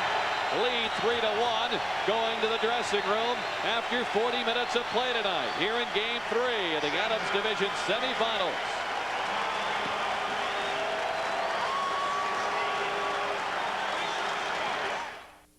Happy trails to you. Whalers have moved in front in that 3-goal second period, 3-1. And Jerry, it'll be interesting to see, as you mentioned just a moment ago, before we rejoined the action here at the Civic Center, just what Montreal has in mind for this period. Well, we mentioned at the start of the game. Let's see how they play when they have to play catch-up. It's very important that the Whalers don't sit back and try and defend this lead. They have to attack. They have to forecheck and drive the Canadians back. You can't really defend back on your heels. Craven, Castles, Corriveau, Conroy, and Richards on the ice to start the period. Schneider lifts it in deep in the Hartford zone. Conroy gets to it. The pass deflected by Savard. Trying to swing to get it in front. Muller's on the scene. Out to the point. Brisbois' shot is blocked by Craven. Corriveau steps out with him. And Corriveau trying to speed around Schneider. Backhands it on goal. And Waugh got the stick there as he held the post. Muller. Checked by Castles. Brisbois off the boards. Richards steps up to send it right back in deep in the Montreal zone. Waugh leaves it. Holik pushes one defenseman out of the way. Anderson speeds in on Brisbois. The Whalers appear to be picking right up where they left off in the second. Holik thrown over Brisbois. Down they go. It's poked along by Schneider. Bergevin's pinching in. Bad leg and all. Dion out ahead for LeBeau. Shifty step on LeBeau, trying to step around Anderson, court behind it, dumped it in front. Corson's stick was caught up by Sanderson. Holik drives it into the shin pads of Haller. I think Robert Holik was shaken up in his last attempt to hit Schneider. He went at him quite awkwardly. Corson looking for LeBeau. Out in front, Dion shoots, saved by Peter Angelo. He'll hang on. Corson and Huda, pair of 27s going nose to nose, just to Frank's right. Well, you got the Montreal Canadiens a little at their mercy right now. They're not going to take a chance of doing anything silly. They have to score 3 goals to win a hockey game. They have that discipline. They've had it for years, to knowing when to get involved, when not to get involved. They know what they have to do to win a game or to attempt to win a game. Dion with a good opportunity. The puck was just bouncing on him. Nevertheless, he gets it away, and Peter Angelo. He's doing a great job of cutting in front of Peter Angelo without really getting in the crease. Armido centers for Nyland, broken up by Zalapsky. And Burns has adjusted his line combinations a bit going into this third. Cullen takes the shot, dropping it for Huda. McPhee broke that up. The veteran McPhee brings it out. We talked about the Canadiens' problem scoring on the road in the regular season. McPhee had only 4 goals on the road on the year. The biggest culprit, you could say, would be Dennis Savard. He had 28 goals in the season, 21 at home. Well, it's a task for the Canadiens to score on the road. We'll see that continues here in the playoffs. Cullen shoots into a crowd. Wall the stop. The battle is on. The puck squirts wide. Raven tripped up and away comes Daniel. Drops it for Courtnall. Richards prevented him from taking it. 2-on-1. Craven and Corriveau. Craven shoots, scores!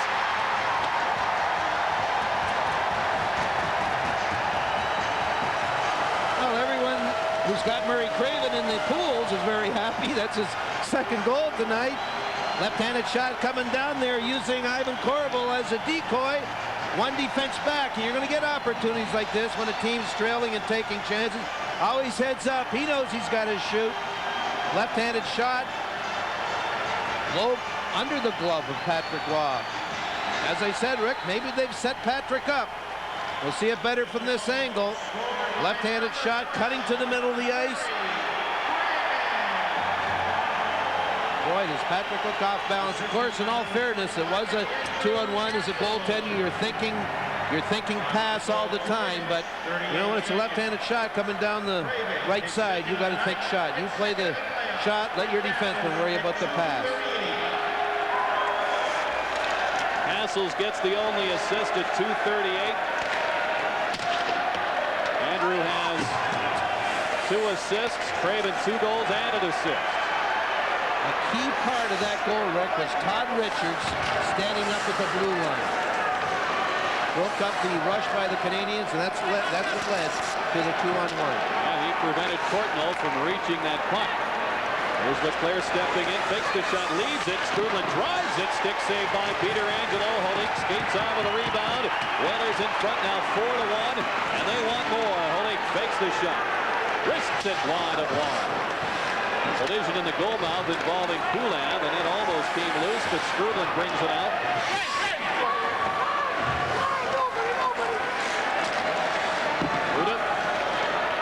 Out for Poulin, who today is turned 19. What a way to celebrate your 19th birthday with a Stanley Cup victory. The Whalers hope for one tonight.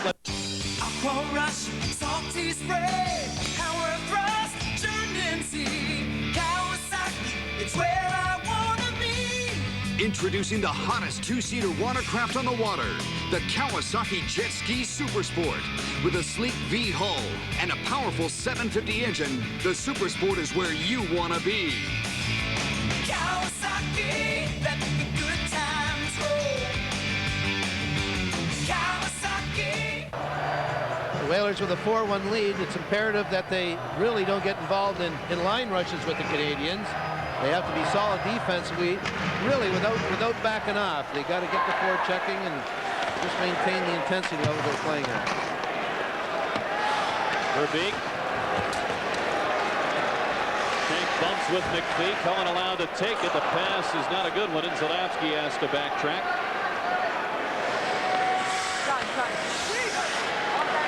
4 minutes gone here in the third period. Whalers have added to their lead on the goal by Craven from Andrew Castle. Huda. Cullen shoots wide of Waugh. Rebound all the way to center. Conroy sends it back in. Whalers change up. Richards and Conroy work behind the Castles line. Desjardins plays it in off the glass and away from Peter Angelo. Passes into Todd Richards. Second round pick of the Canadians in '85, having problems with his former teammates here. Dion, checked by Richards. Conroy winds it out to Corriveau.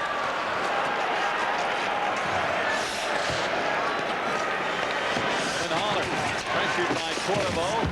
Lead pass taken away by Conroy. Whalers continue to take the man.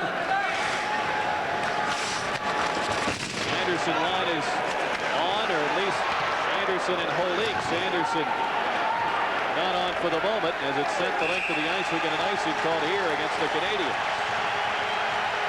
If you made a good point, you said they continue to take the body, and when you do that, you force the team to give the puck up a little early, a little premature, and that's why all the passes go astray. We talked about Todd Richards standing up, which led to the goal. Look at him right here.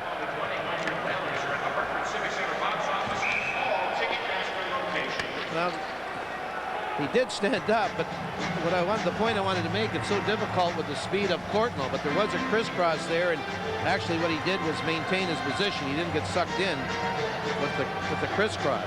One of those little things that happened during the course of a game. And that one happened to lead to a goal.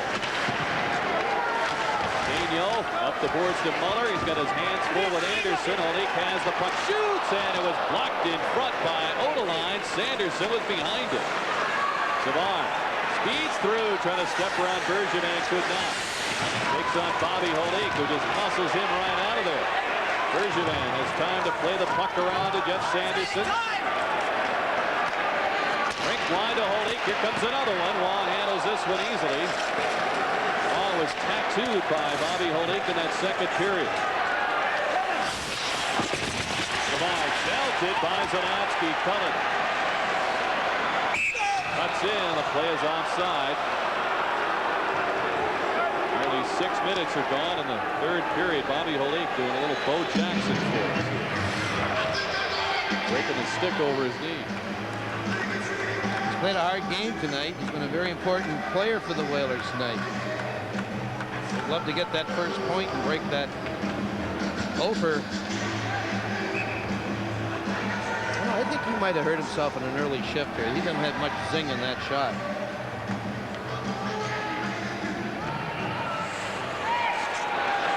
Sadowski wrists it off the glass. Verbeek, Pennyworth, Cullen. Work up front for the Whalers. Pass ahead for Russ Courtnall. Cuts in, quick shot. It just wide of Peter Angelo. Verbeek takes out Leclerc. The Whalers move it ahead, 2-on-2. Sadowski fell down at the blue line, and Pennyworth beat him into the zone. 4-1. Hartford in front. 13:42 to go in the third.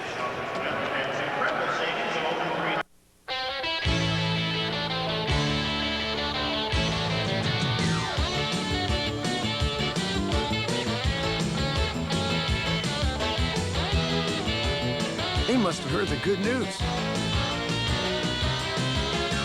Molson's 35-year history with the NHL is going to continue. Molson, bringing you Sports Channel America's exciting NHL coverage. These fans have been really into it tonight. Those who came are glad they came. Certainly. Brisebois wrists it ahead. Verbeek knocks it out of the air and away from Leclerc. Cullen ahead for Verbeek. The step around Schneider. Fires off a couple of Canadians. It ends up with Patrice Brisebois. Now to Courtnall flying down the wing. Coming late, it's Leclerc. Out in front. The pass was tipped wide by Cullen. Working against Skrudland. It's tapped to Skrudland. Shooting save by Peter Angelo. And we get a whistle. Cullen and Leclerc push and shove. Courtnall comes in there and says we're a better match for size. Pennyworth wants to have the last word. You're going to have to be careful of Les Courtnall in a situation like this. He will be the lonesome end in many a shift out here, and he's got fantastic speed. Here's Courtnall now. He's at a pretty tough angle here. He's going to try and get it to the middle of the ice. Play by John Cullen coming back, taking Skrudland. They still get a decent attempt right here. Peter Angelo has been very sharp in close. Oh, here's a good angle of this chance. Skrudland, not a great goal scorer. He's really been a hard luck guy this year as far as putting the puck in the net. He went over an entire calendar year without a goal in regular season play. No, that's a slump. Yes, it is. He did have a fine playoff, though, against Buffalo and the Bruins last season, but in regular season play over a year. McPhee shoots on a shot that's tipped. Peter Angelo with a stick save, and Anderson wrists it out. Haller and Holik battle for it. Mitten had a good look. Haller got there first. 13:01 to go in the third. Haller and the Canadiens trail by 3. WBBM News Radio 78. The news affects all of us, so we depend on WBBM News Radio 78 for frequent updates. You know what's really useful? Traffic and weather together. Every 10 minutes on WBBM News Radio 78.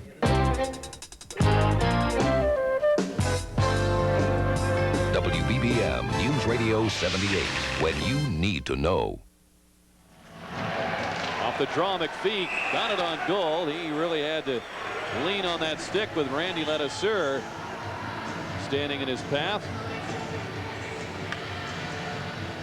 Canadians with a couple of opportunities off the last two faceoffs to the left of Peter Angelo. And Burns trying to figure out a way to get his team out of a 3-goal deficit here. His team leads 2-0 in the series. Carbonneau centers for Nyland, broken up by Bergevin, and away comes Anderson. Keeps it away from Law. Holding, trying to center. Tip to Anderson. Nyland got a piece of him. Nyland has the puck. Gets it out of a tough area. Haller, rink wide, well in front of Carbonneau. Peter Angelo in the corner. Nyland kicks it behind the net to Carbonneau. McPhee set up in front. Pass to him, deflected, and it's covered by Peter Angelo. And the youngster Poulin is not going to take anything off McPhee.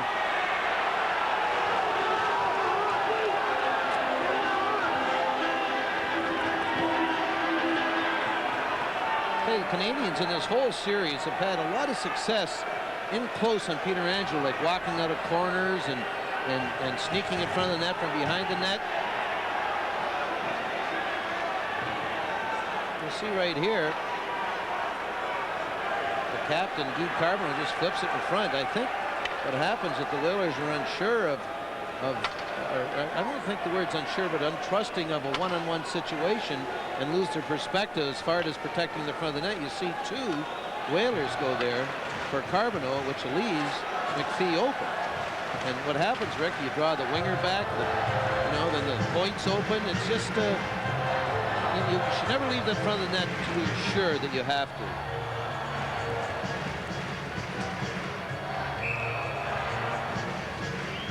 Shots are 29 apiece in this hockey game, but the score is 4-1 Whalers. Canadians win the draw. The pass in behind LeBeau.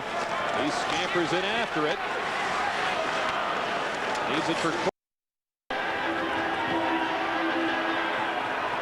Hey, the Canadians in this whole series have had a lot of success in close on Peter Angelo, like walking out of corners and sneaking in front of the net from behind the net.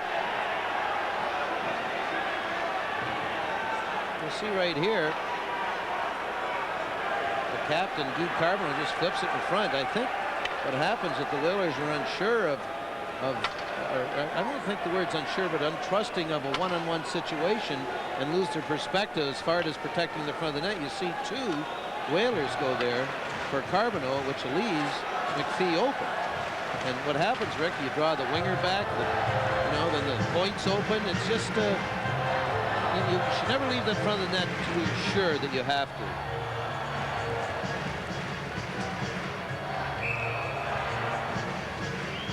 Shots are 29 apiece in this hockey game, but the score is 4-1 Whalers. Canadians win the draw. The pass in behind LeBeau. He scampers in after it. Needs it for Corson. Taken away by Zadamski. Honeyworth brings it out rink wide for Verbeek. Takes on Daniel. Honeyworth fires in front. Waugh gets his stick on it. It hops over the blue line. We've played 8 minutes here in the third. Whalers leading at 4-1. They trailed 1-0 in the game. Honeyworth pressures Daniel. Odeline in there.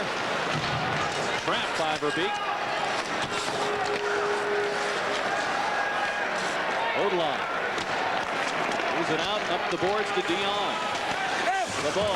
Nowhere to go against Hrtf. Corson trying to move it in front. He was taken out by Honeyworth. In for the point, it's Odeline bouncing it in front. Dion swings at it, and it's stopped by Peter Angelo. On the point, Daniel sails one over everyone's head. In behind the net, Conroy around to Cullen. Gives it to Ivan Korobov. Hrtf wants to get to the bench.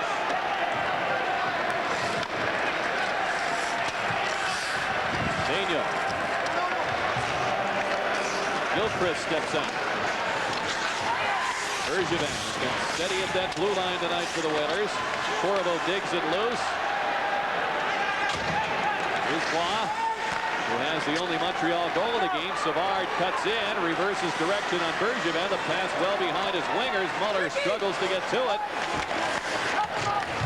Savard to Gilchrist. Sweeps that puck away while being pinned by Bergevin. The pass out to Korobov. Ladouceur joins the attack. Feeds it to Korobov. Out in front. Craven shoots. And while the stop, they poked it into the net, but after the whistle blew, Craven thought he scored initially. The red light never went on, and the puck did not cross the goal line. There's no doubt about it. The whistle went before Korobov scored, but Murray Craven, who was gliding in front of Patrick Waugh, thought he had got the hat trick. Let's pause for a regional break. You're watching the Stanley Cup playoffs on Sports Channel.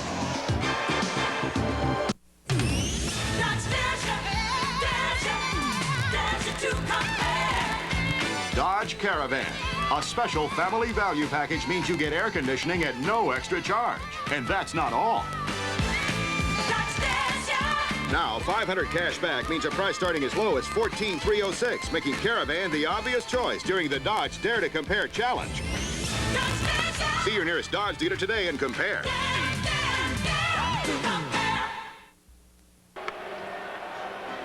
Some fancy passing by the Whalers. Ivan Corvo will spot Murray Craven to the left of Patrick Waugh.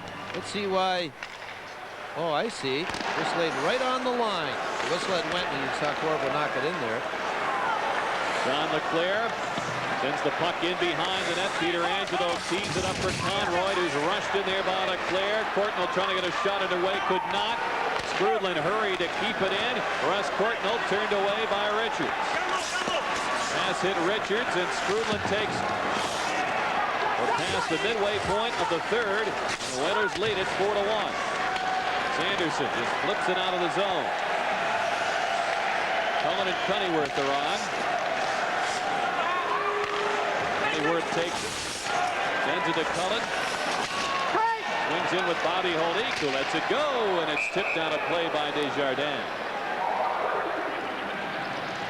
Of course, game 4 of this series will be here at the Civic Center Coliseum. To order tickets, call 1-800-Whalers.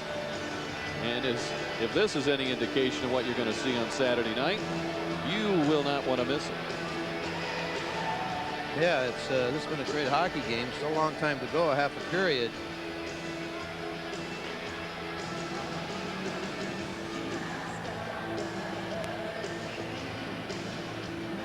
Waugh conferring with his defense. Jimmy Roberts, a longtime Canadian. Won 5 cups in Montreal.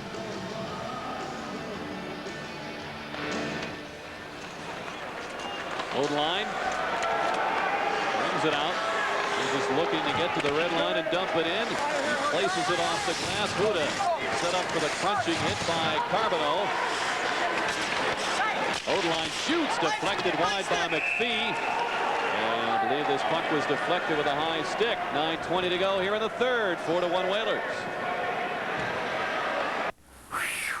My feet are so sweaty and smelly. Here's why. Your feet have more sweat glands than any other part of your body. They need super drying Odor Eaters foot powder. Look, you'd need 25 cans of talc to match the drying strength of just one Odor Eaters powder. It can absorb 25 times more wetness.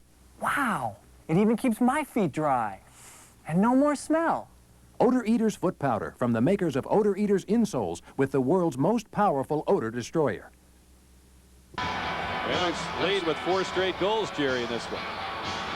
Here's the shots. I was just going to comment, Rick, that I never thought that we'd see 60 shots between these 2 games in the playoffs. Of course, they were in the first game. 32-30, yeah. And then Canadians are really in their game in game 2, holding the Whalers to 17.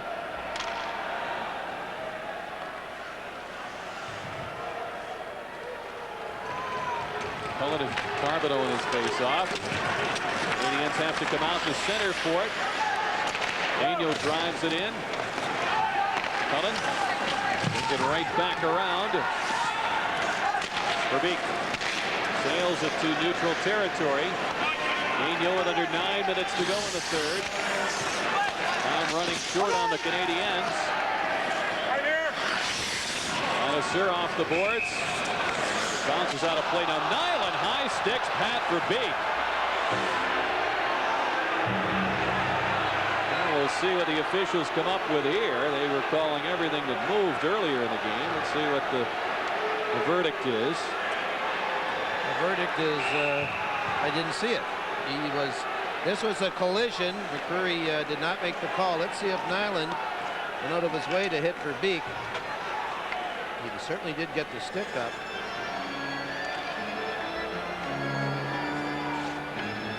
It was certainly stick related, wasn't it? Yeah.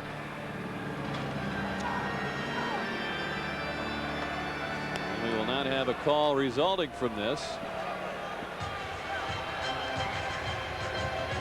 You know, referees have strange thoughts, I'm sure, at times. But I think what confuses the players more than anything is their, they call everything, then they don't call it. I'm not talking about this particular play, but you know, there hasn't been really a penalty in this period. He called everything in the first couple of periods. There's 3 two-man situations. Now there's no penalties, which certainly favor the Whalers right now with the lead, obviously. Don't get me wrong. I think referees in general, we're not talking about this guy tonight or anything, they do a good job of confusing the poor player. Richards with a lead by Corriveau.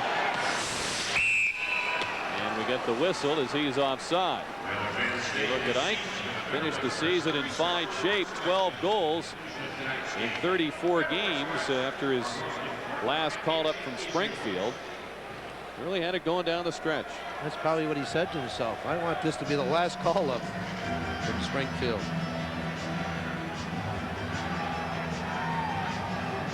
He had 6 in the final 11 games of the season. As we said, Rick, when he was going through that successful streak, that, you know, he really, all he needed was some confidence that he could score. He gets an awful lot of opportunities. He just needs the confidence. He needs the positive attitude as he goes in on the goal. He's got the speed and the size. And a quick shot. LeBeau and Castles on this draw. Canadians will regroup out at center. Schneider drives it in, glove by Peter Angelo. Zelansky. Huda wrists it off Corriveau's stick. This carries the length. Brisbois will get there for the icing call. Ryan Castles with a love tap or 2 there. I like Patrice Brisbois as a hockey player. I think he's going to be a good one. He's a surprise starter, really, in favor of Sylvain Lefebvre. I don't know who else they would sit out. Maybe Hodeline. He's always on the bubble. Yep. We've had a young defense, Pat Burns, and assistant coach Jacques Laperriere like to work with those young defensemen. Off the draw, it's backhanded out by Huda. Haller gets to it. Driven in by Dion.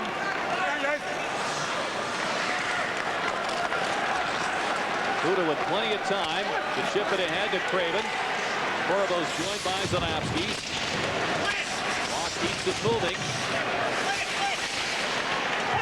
Haller into the course.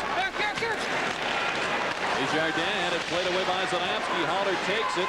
Haller winds and fires, and it plays offside. And we get the whistle.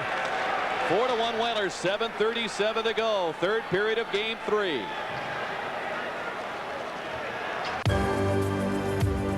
It's all been thought out. All engineered. Precisely where you want it. So where would you put a cockpit like this? In a rocket, of course. Introducing Achieva by Oldsmobile. Never has so much thought gone into this much fun. Oldsmobile, the power of intelligent engineering. We'll be right back here for Game 4 Saturday night at the Civic Center Coliseum. Join us at 7:30 if you're not at the game. Whalers trying to get a victory on the board. He's hoping so. Would make the series 2-1 with a chance for the Whalers to even it up on home ice Saturday. Anderson wins that face-off. Todd Richards, their teammates and a Calder Cup champion in Springfield last year. Gilchrist gives the puck to Savard. Stops. Gives it to Gilchrist. Backhander. Tipped wide by Richards. Anderson and Muller struggle behind the net. Richards digs it loose to Sanderson. Checked by Savard. Kirk Muller controls it now for Gilchrist. 3 Canadian forwards in that corner. They come out with it. Muller has it backhanded toward the goal. Peter Angelo gets the whistle. We're going to have a hooking penalty here against Mikhail Anderson with 7:01 remaining in the third period. Well, the Canadians worked hard to draw this penalty. Gilchrist, Savard, and Muller on this line now in place of the the youngster Dion. We haven't seen him much in the third period. This is just hard work. They finally come up with the puck. There's the hook right there and the takedown right in front of Perry. How about Mario Lemieux tonight in Pittsburgh? 2 goals, 3 assists. And the Pens 5-2 into the third. Jimmy Roberts has seen his team put forth some excellent work shorthanded tonight. They did surrender the goal with a 2-man disadvantage to Patrice Brisbois that went in off Craven's stick. Those are the power play numbers tonight and in the series for the Canadiens. Now there's 7:01. This a successful kill here to wrap the game up for the Whalers, but the goal by the Canadiens will send them wheeling in the last 5 or 6 minutes. Castles and Craven, Ladouceur and Huda will force him out there for the Whalers. Leon Stickle drops the puck. Whalers control it. Huda drives it off the glass, support and out. That's the way to shoot it out. That's the intensity level you need to shoot it out. Bergevin now steps on to join the short-handed unit as Schneider dumps it in. Peter Angelo leaves it for Bergevin. He can't get it by Muller, but he lands a crushing hit on the Canadiens forward. Both benches up watching this action now as Muller gets it to Denny Savard. Savard in front to Muller as he tried to pull the trigger. Castles just got a piece of the pen. Skillful to Savard. Muller set up in front, where he has scored so often for the Canadiens this year. At the point, Schneider, the one-timer, snaps the blade right off his stick, and it's cleared down the ice by Castles. Quick change for the Whalers. Cunnyworth, Corriveau, Huda, and Conroy step on. Savard belted by Corriveau. Huda follows up. Pokes ahead by LeBeau. He's stopped by Huda. 53 seconds on the penalty. Muller saw the opportunity for a big hit on Corriveau. We get a whistle for an offside against Montreal. Muller objects to Corriveau's earlier hit on Savard. He does object to that, but he also had Corriveau in a vulnerable position. This was an awful run by Muller against a guy that couldn't defend himself. You're interested in calling everything that, you know, from behind or with a stick, boy, you gotta call that one. That's got to be a consistent call. We'll take a better look at it right now. You see Corriveau with his back facing the wall right here. Well, he did turn sideways, but nevertheless, he wasn't in a great position to defend himself, and that's what the rule calls for.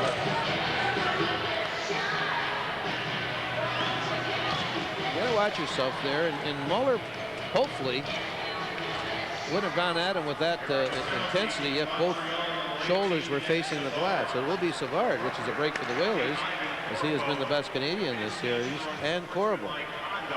They get unsportsmanlike conduct penalties.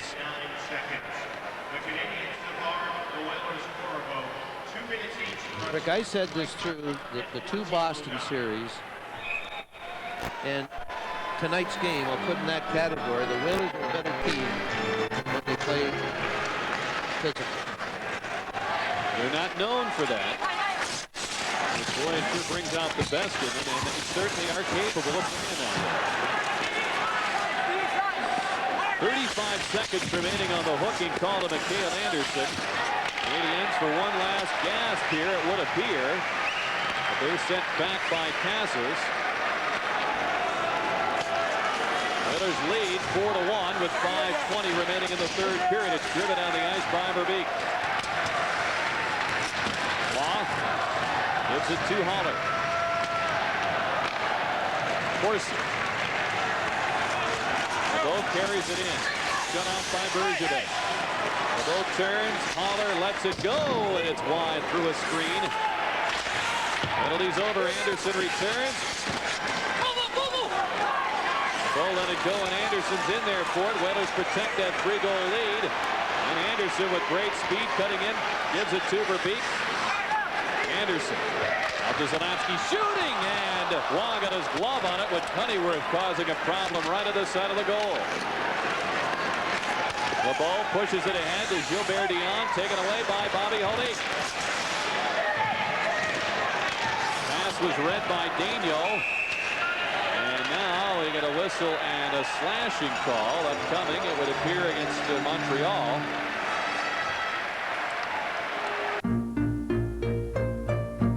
When you're flying north, fly with a leader. Fly the airline that leads the way to Canada. With more flights to more cities. With more service and more hospitality. Even more legroom. On the only business class to more of Canada. Air Canada. It's a welcome departure. With 4:26 left, watch this. Here's a dangerous slash by Dion. Almost connecting with an unprotected area of the leg. That is a great area there to get a guy. Well, Wayne Babbich's career effectively ended on a slash by Mnt Hrtf Quebec in a preseason game. Very similar to that. That's an area you cannot protect. He snapped the ligament. Solapsky gives it to Verbeek. Beating it through. Kulak cutting it, shooting. He scores! On his 19th birthday, Patrick Poulas scores a Stanley Cup goal. Well, he has good speed going in there. This will be a power play goal. And what a night for this young guy. The scoring champion of the Quebec Major League. Took a pass going down his opposite wing. Cut to the middle and slid it past Patrick Waugh. I really didn't believe he had room once he took that pass. Oh, is he a happy lad? Is that what they say when you're 19? Here it is again as he cuts through the middle. Pat Verbeek with a fine pass. That's his second assist. And he just outworks Odeline for his first NHL goal.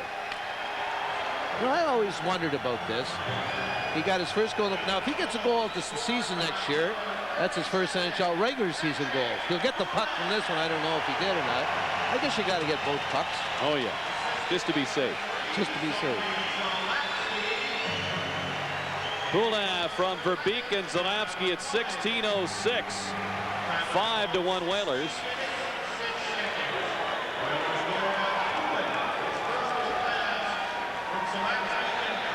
And the Whalers are on the road to tightening this series up with Game 4 here on Saturday night at 7:30. Sunnyworth off the boards. Brisbois handles it. Chris Nyland. In the corner, Carbonneau chops at Atlanta. Sir sent it off his stick over the glass and out of play. There's something brewing down on the ice, and it may be Shank and Nyland.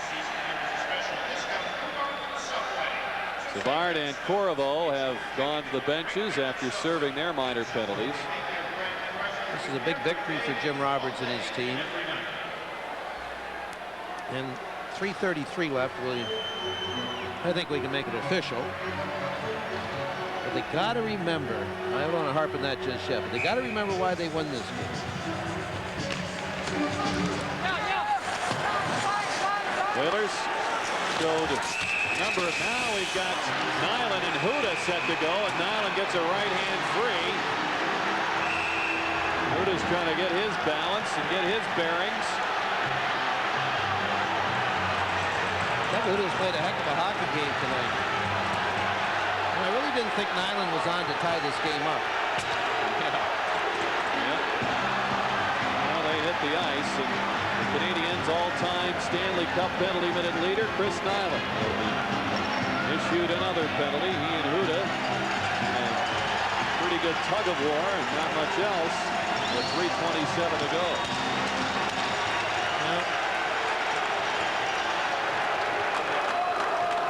Back to that thought, Rick, about how they won this game. It was because they were the aggressor. It's simple as that. I mean, once again, they were in a desperate situation and they responded. Well, they're in just a desperate situation on Saturday night. They did a lot of positive things tonight. They drove the puck at Patrick Waugh.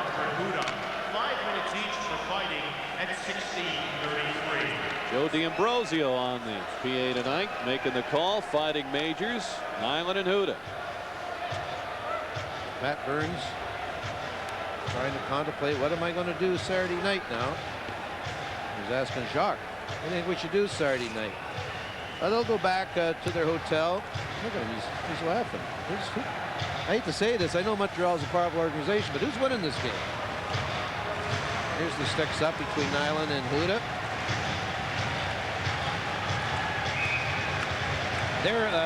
Their minor league team, one of the best minor league teams in the American League, I should say, they've been eliminated, so they have called 6 or 7 guys up from there. I'm sure there's a couple guys that he's not happy with. LeBeau has really been quiet during this series. He's been pretty consistent through the season, too, so here they were looking for more from little Stephane LeBeau. One with a player, and he's got it going.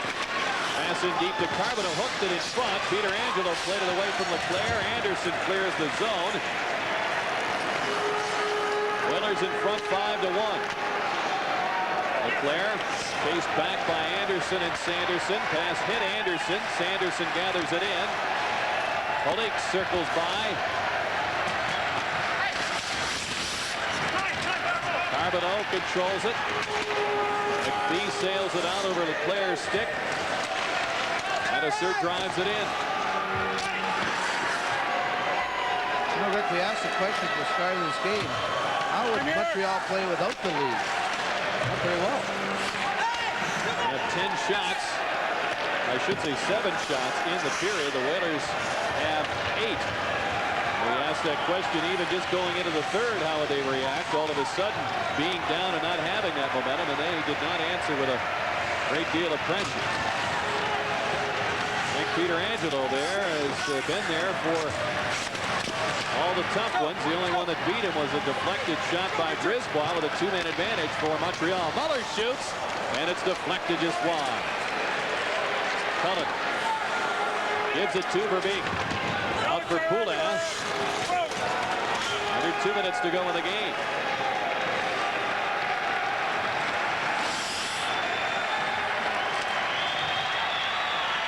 Snyder gives it to Brent Gilchrist. Whalers will end a 7-game losing streak in Stanley Cup play to Montreal dating back to 1988. Canadiens won that series 4-2. Swept the Whalers 4-0 in '89. And they've not met until this year. Bergevin ahead for Ivan Korovo. 1:10 remaining in the game. Takes on Daniel.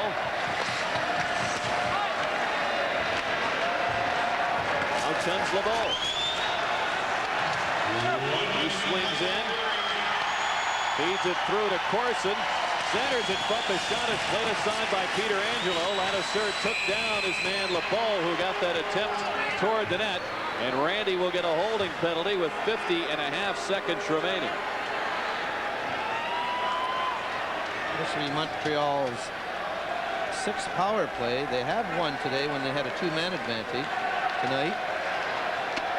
Hey, frankly, their power plays been better than I thought it would in this series. Of course, they had enough chances. 10 power plays in game 2. Let's go back and have a look at it. Whalers just backing off one of the few times tonight, but it'll be Ladouceur for the hole as he took the ball to the ice.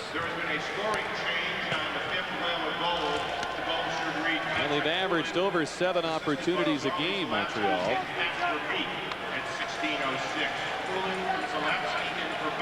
As Ladouceur will finish the game, he hopes, in the penalty box. Yeah, he wants to, right? Well, as the Whalers get ready in a little while, they'll have to relish this victory, and they're going to have to know that this man will have his team ready for game 4. This game is, if you're willing to take it, it was there to be taken. Now you're going to meet the real Montreal Canadiens on Saturday evening. Brisbois feeds Dion. Corson back to Dion. Corson cuts toward the net pass in front. They score.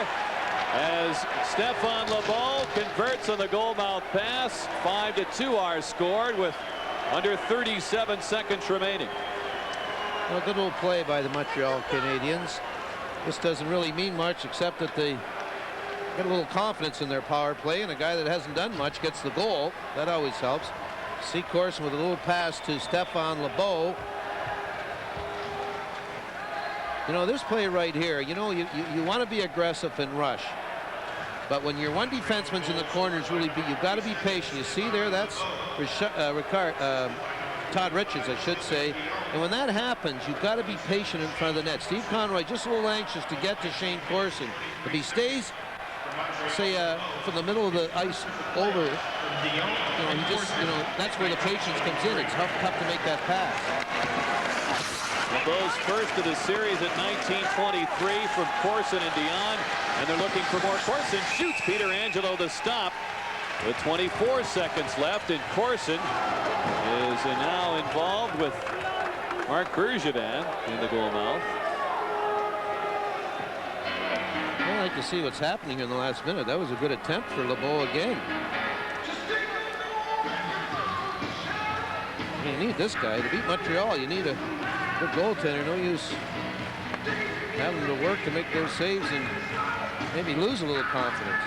Well, again, if he makes a save, he's going to have more confidence, I guess. Yeah. Well, and it seemed everyone else lost confidence or just didn't have confidence in Peter Angelo. He maintained it in himself. 5-2 lead for the Whalers is reason to dance here at the Civic Center. That was a Rebel outfit. That was the UNLV Rebels. Well, we might get Jimmy going a little bit there in the bench. Not yet. Knows there's a lot of work to be done. Daniel, quick shot, and it's wide of the net. Leclerc is bumped in there by Ladouceur.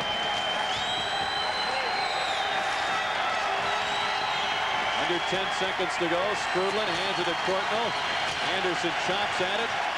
Puck comes down to Holik. He'll just love it out. Now Holik took a shot from Daniel as he let it go, and he's upset with J.J. Daniel as the game comes to an end.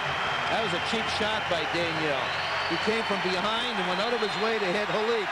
But that doesn't matter. What matters is, Rick, this is a very impressive performance by the Hartford Whalers. I feel bad, really, for the people who decided not to come tonight. They missed one heck of a hockey game and missed a great performance by their home team. Whalers win it 5-2. The series stands 2-1. Montreal will recap tonight's action in just a moment.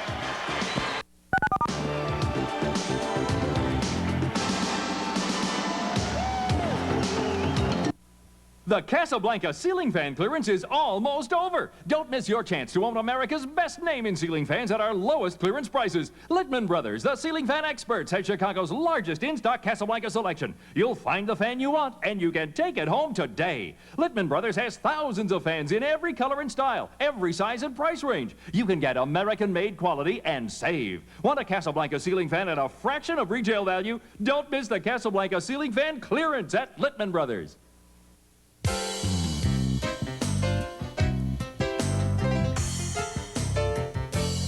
The photo shop at Osco has the Kodak Color Watch system that helps you look good. It automatically checks and adjusts the exposure, contrast, and color in your pictures, so that sometimes what you get back is better than what you dropped off. At Osco, you can count on people who care. Buy 2 sets of prints or 2 rolls of Kodak film and get a set of Bulls cards free. Now, you can get every magic moment all on one incredible video.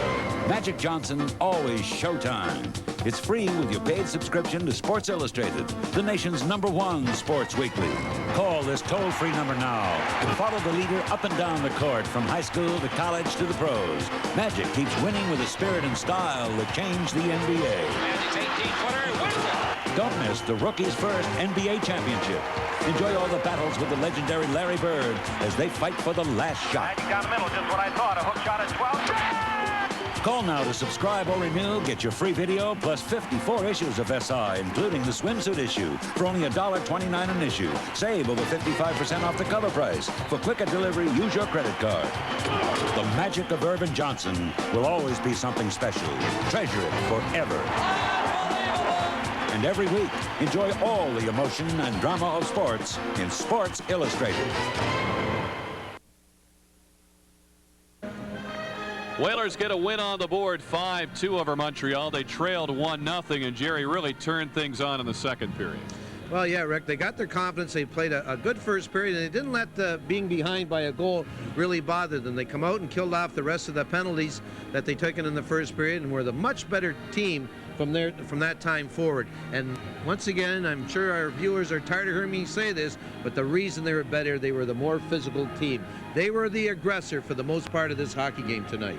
Whalers had 3 goals in the second period and brought that lead into play in the third period. It didn't take them long to make it 4-1 as Murray Craven scored one of his 2 goals on the night.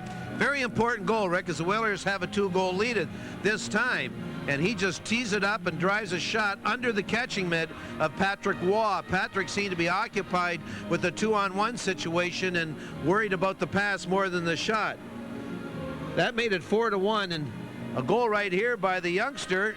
Pat Poulin will slide it past the stick of Patrick Waugh for his first NHL goal on his 19th birthday. How many guys have really done that?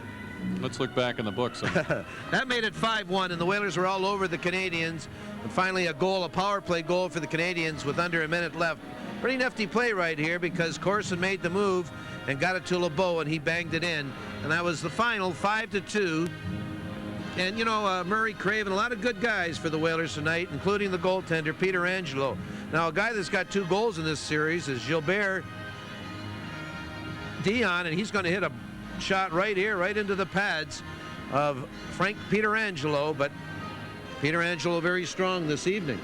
Jerry, let's look at the 9X Meridian System scoring summary from the third. Craven with 2 goals tonight. Castles picks up his 2nd assist of the evening on that goal. And Patrick Poulin with his first in his hopefully very successful NHL career. A lot of people think that's certainly what's going to happen for him. Verbeek with his 2nd assist of the night. Zalapsky assisting as well on it, as Zarley also had a goal on the game. LeBeau with his first of the series. Dion and Corson assisting on that. The shots in the third favored Montreal 11-8 as they ended up, and Montreal with both goals on the power play.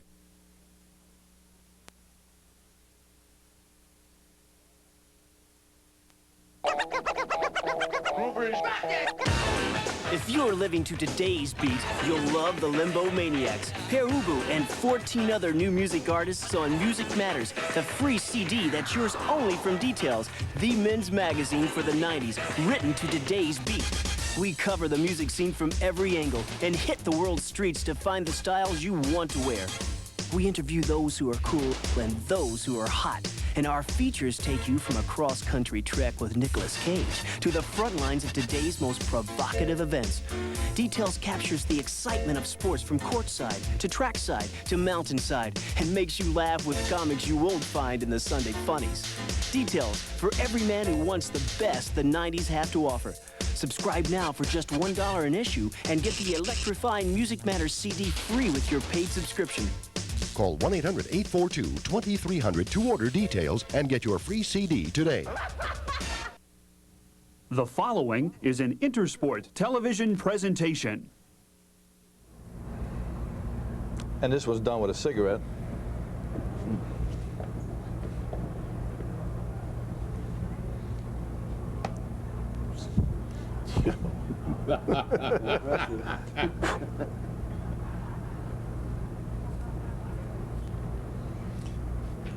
I'll break it in half right here by the center.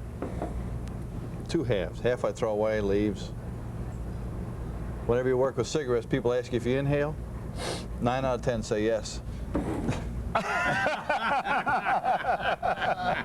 Is that your best trick? No, my best trick I'm saving for the lottery. I'm going to turn a ping pong ball into Shaquille O'Neal.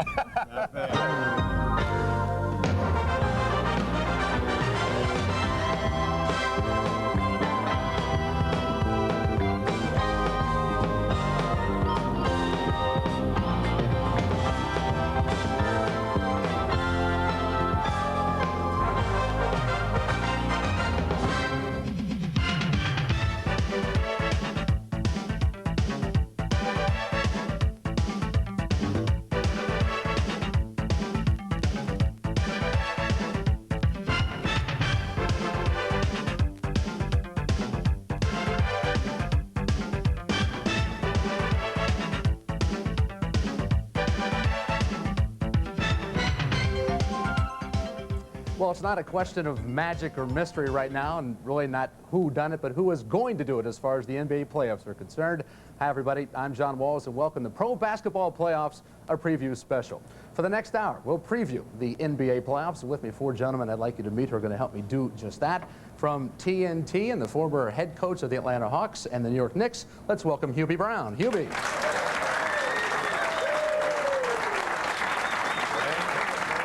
Also a gentleman who's used to being on this side of the camera as well. He has worked with TBS and TNT for the past basketball season. We'll also be working with them over the course of the NBA playoffs. And the former coach of the Indiana Pacers, Dick Versace. Dick.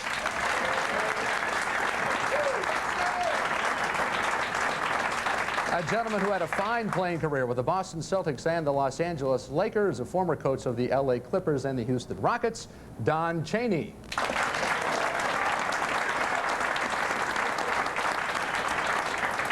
And Mr. Magic himself from the Atlanta Hawks, the head coach of the Hawks, who almost by magic got them into the playoffs without Dominique Wilkins. How he did that, we'll never know. Bob Weiss. Let's welcome him. Hi, Bob. Well, fellas, as far as the playoffs are concerned right now, the Bulls, of course, are the marquee team of the league. Hubie, the best record in a very, very long time. Is there anybody out there who can beat Michael in Chicago? I don't think so. I think that the only way it can happen is if you get a serious injury to either Michael, Grant, or Scottie Pippen. Right now, I'd be concerned with the back problem with Jordan and also the problems that Grant might be having right now. Dick, as far as the Western Conference goes, you talk about balance up and down the line there. It seems as though there's a lot of possibility for upset there because you're talking about 8 pretty good basketball teams. Yeah, I have a funny feeling about the West. I think it's been overblown and exaggerated. I don't think they're as good as everyone says they were. They said the West was the best and the East wasn't that good this year. But I really think that all the teams in the West are beatable. Everyone out there. All of them. Even Portland, who we're going to talk about Portland. In just a moment. The first out in Phoenix, Thunder Dan Marley, one of the favorite sons of the Phoenix Suns, turning GQ of sorts when it comes to the NBA. And Blazer Mania is back. It's bigger and better than ever out in Portland. All that when we come back.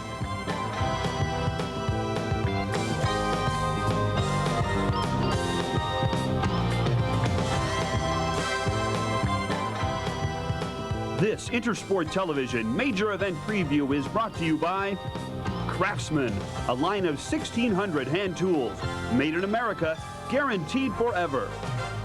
GMC Truck, the strength of experience. Sears Auto Center, you gotta ask yourself, who's gonna back you better than Sears? Cold filtered Miller Genuine Draft, taking the country by storm. And Miller Lite, the great beer that's less filling. It's it, and that's that. For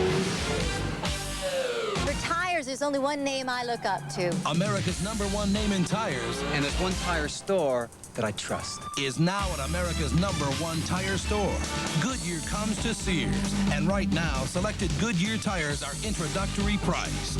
I got Goodyear tires. I got them backed by Sears. I don't need to hear anything else. America's #1 tire now at America's #1 tire store. Who's gonna back you better than Sears? At GMC Truck, our only business is trucks, and has been for over 80 years. A dedication to truck strengths and values to keep in mind. Because when you need to haul something, tow something, carry precious cargo, find new trails, or simply ride high and proud, there's nothing quite as strong as a truck. GMC Truck, the strength of experience.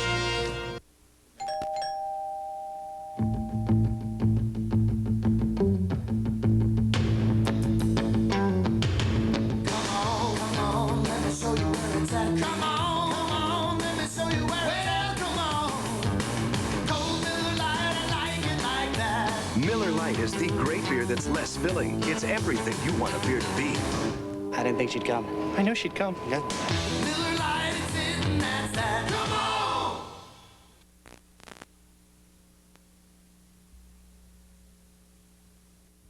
Just a few seconds left in the period.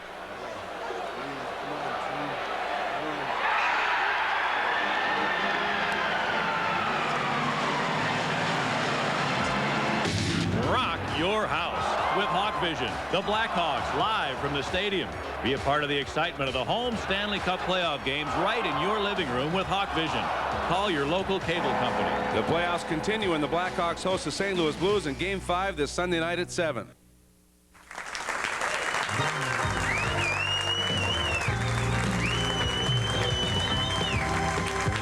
Welcome back to the Pro Basketball Playoffs, a preview special, and it's time to turn our attention to the Western Conference. And Don, as far as the West is concerned, Dick was saying before the commercial break there, everyone's beatable out in that section. Do you agree with the statement? Well, I think because all teams are very similar,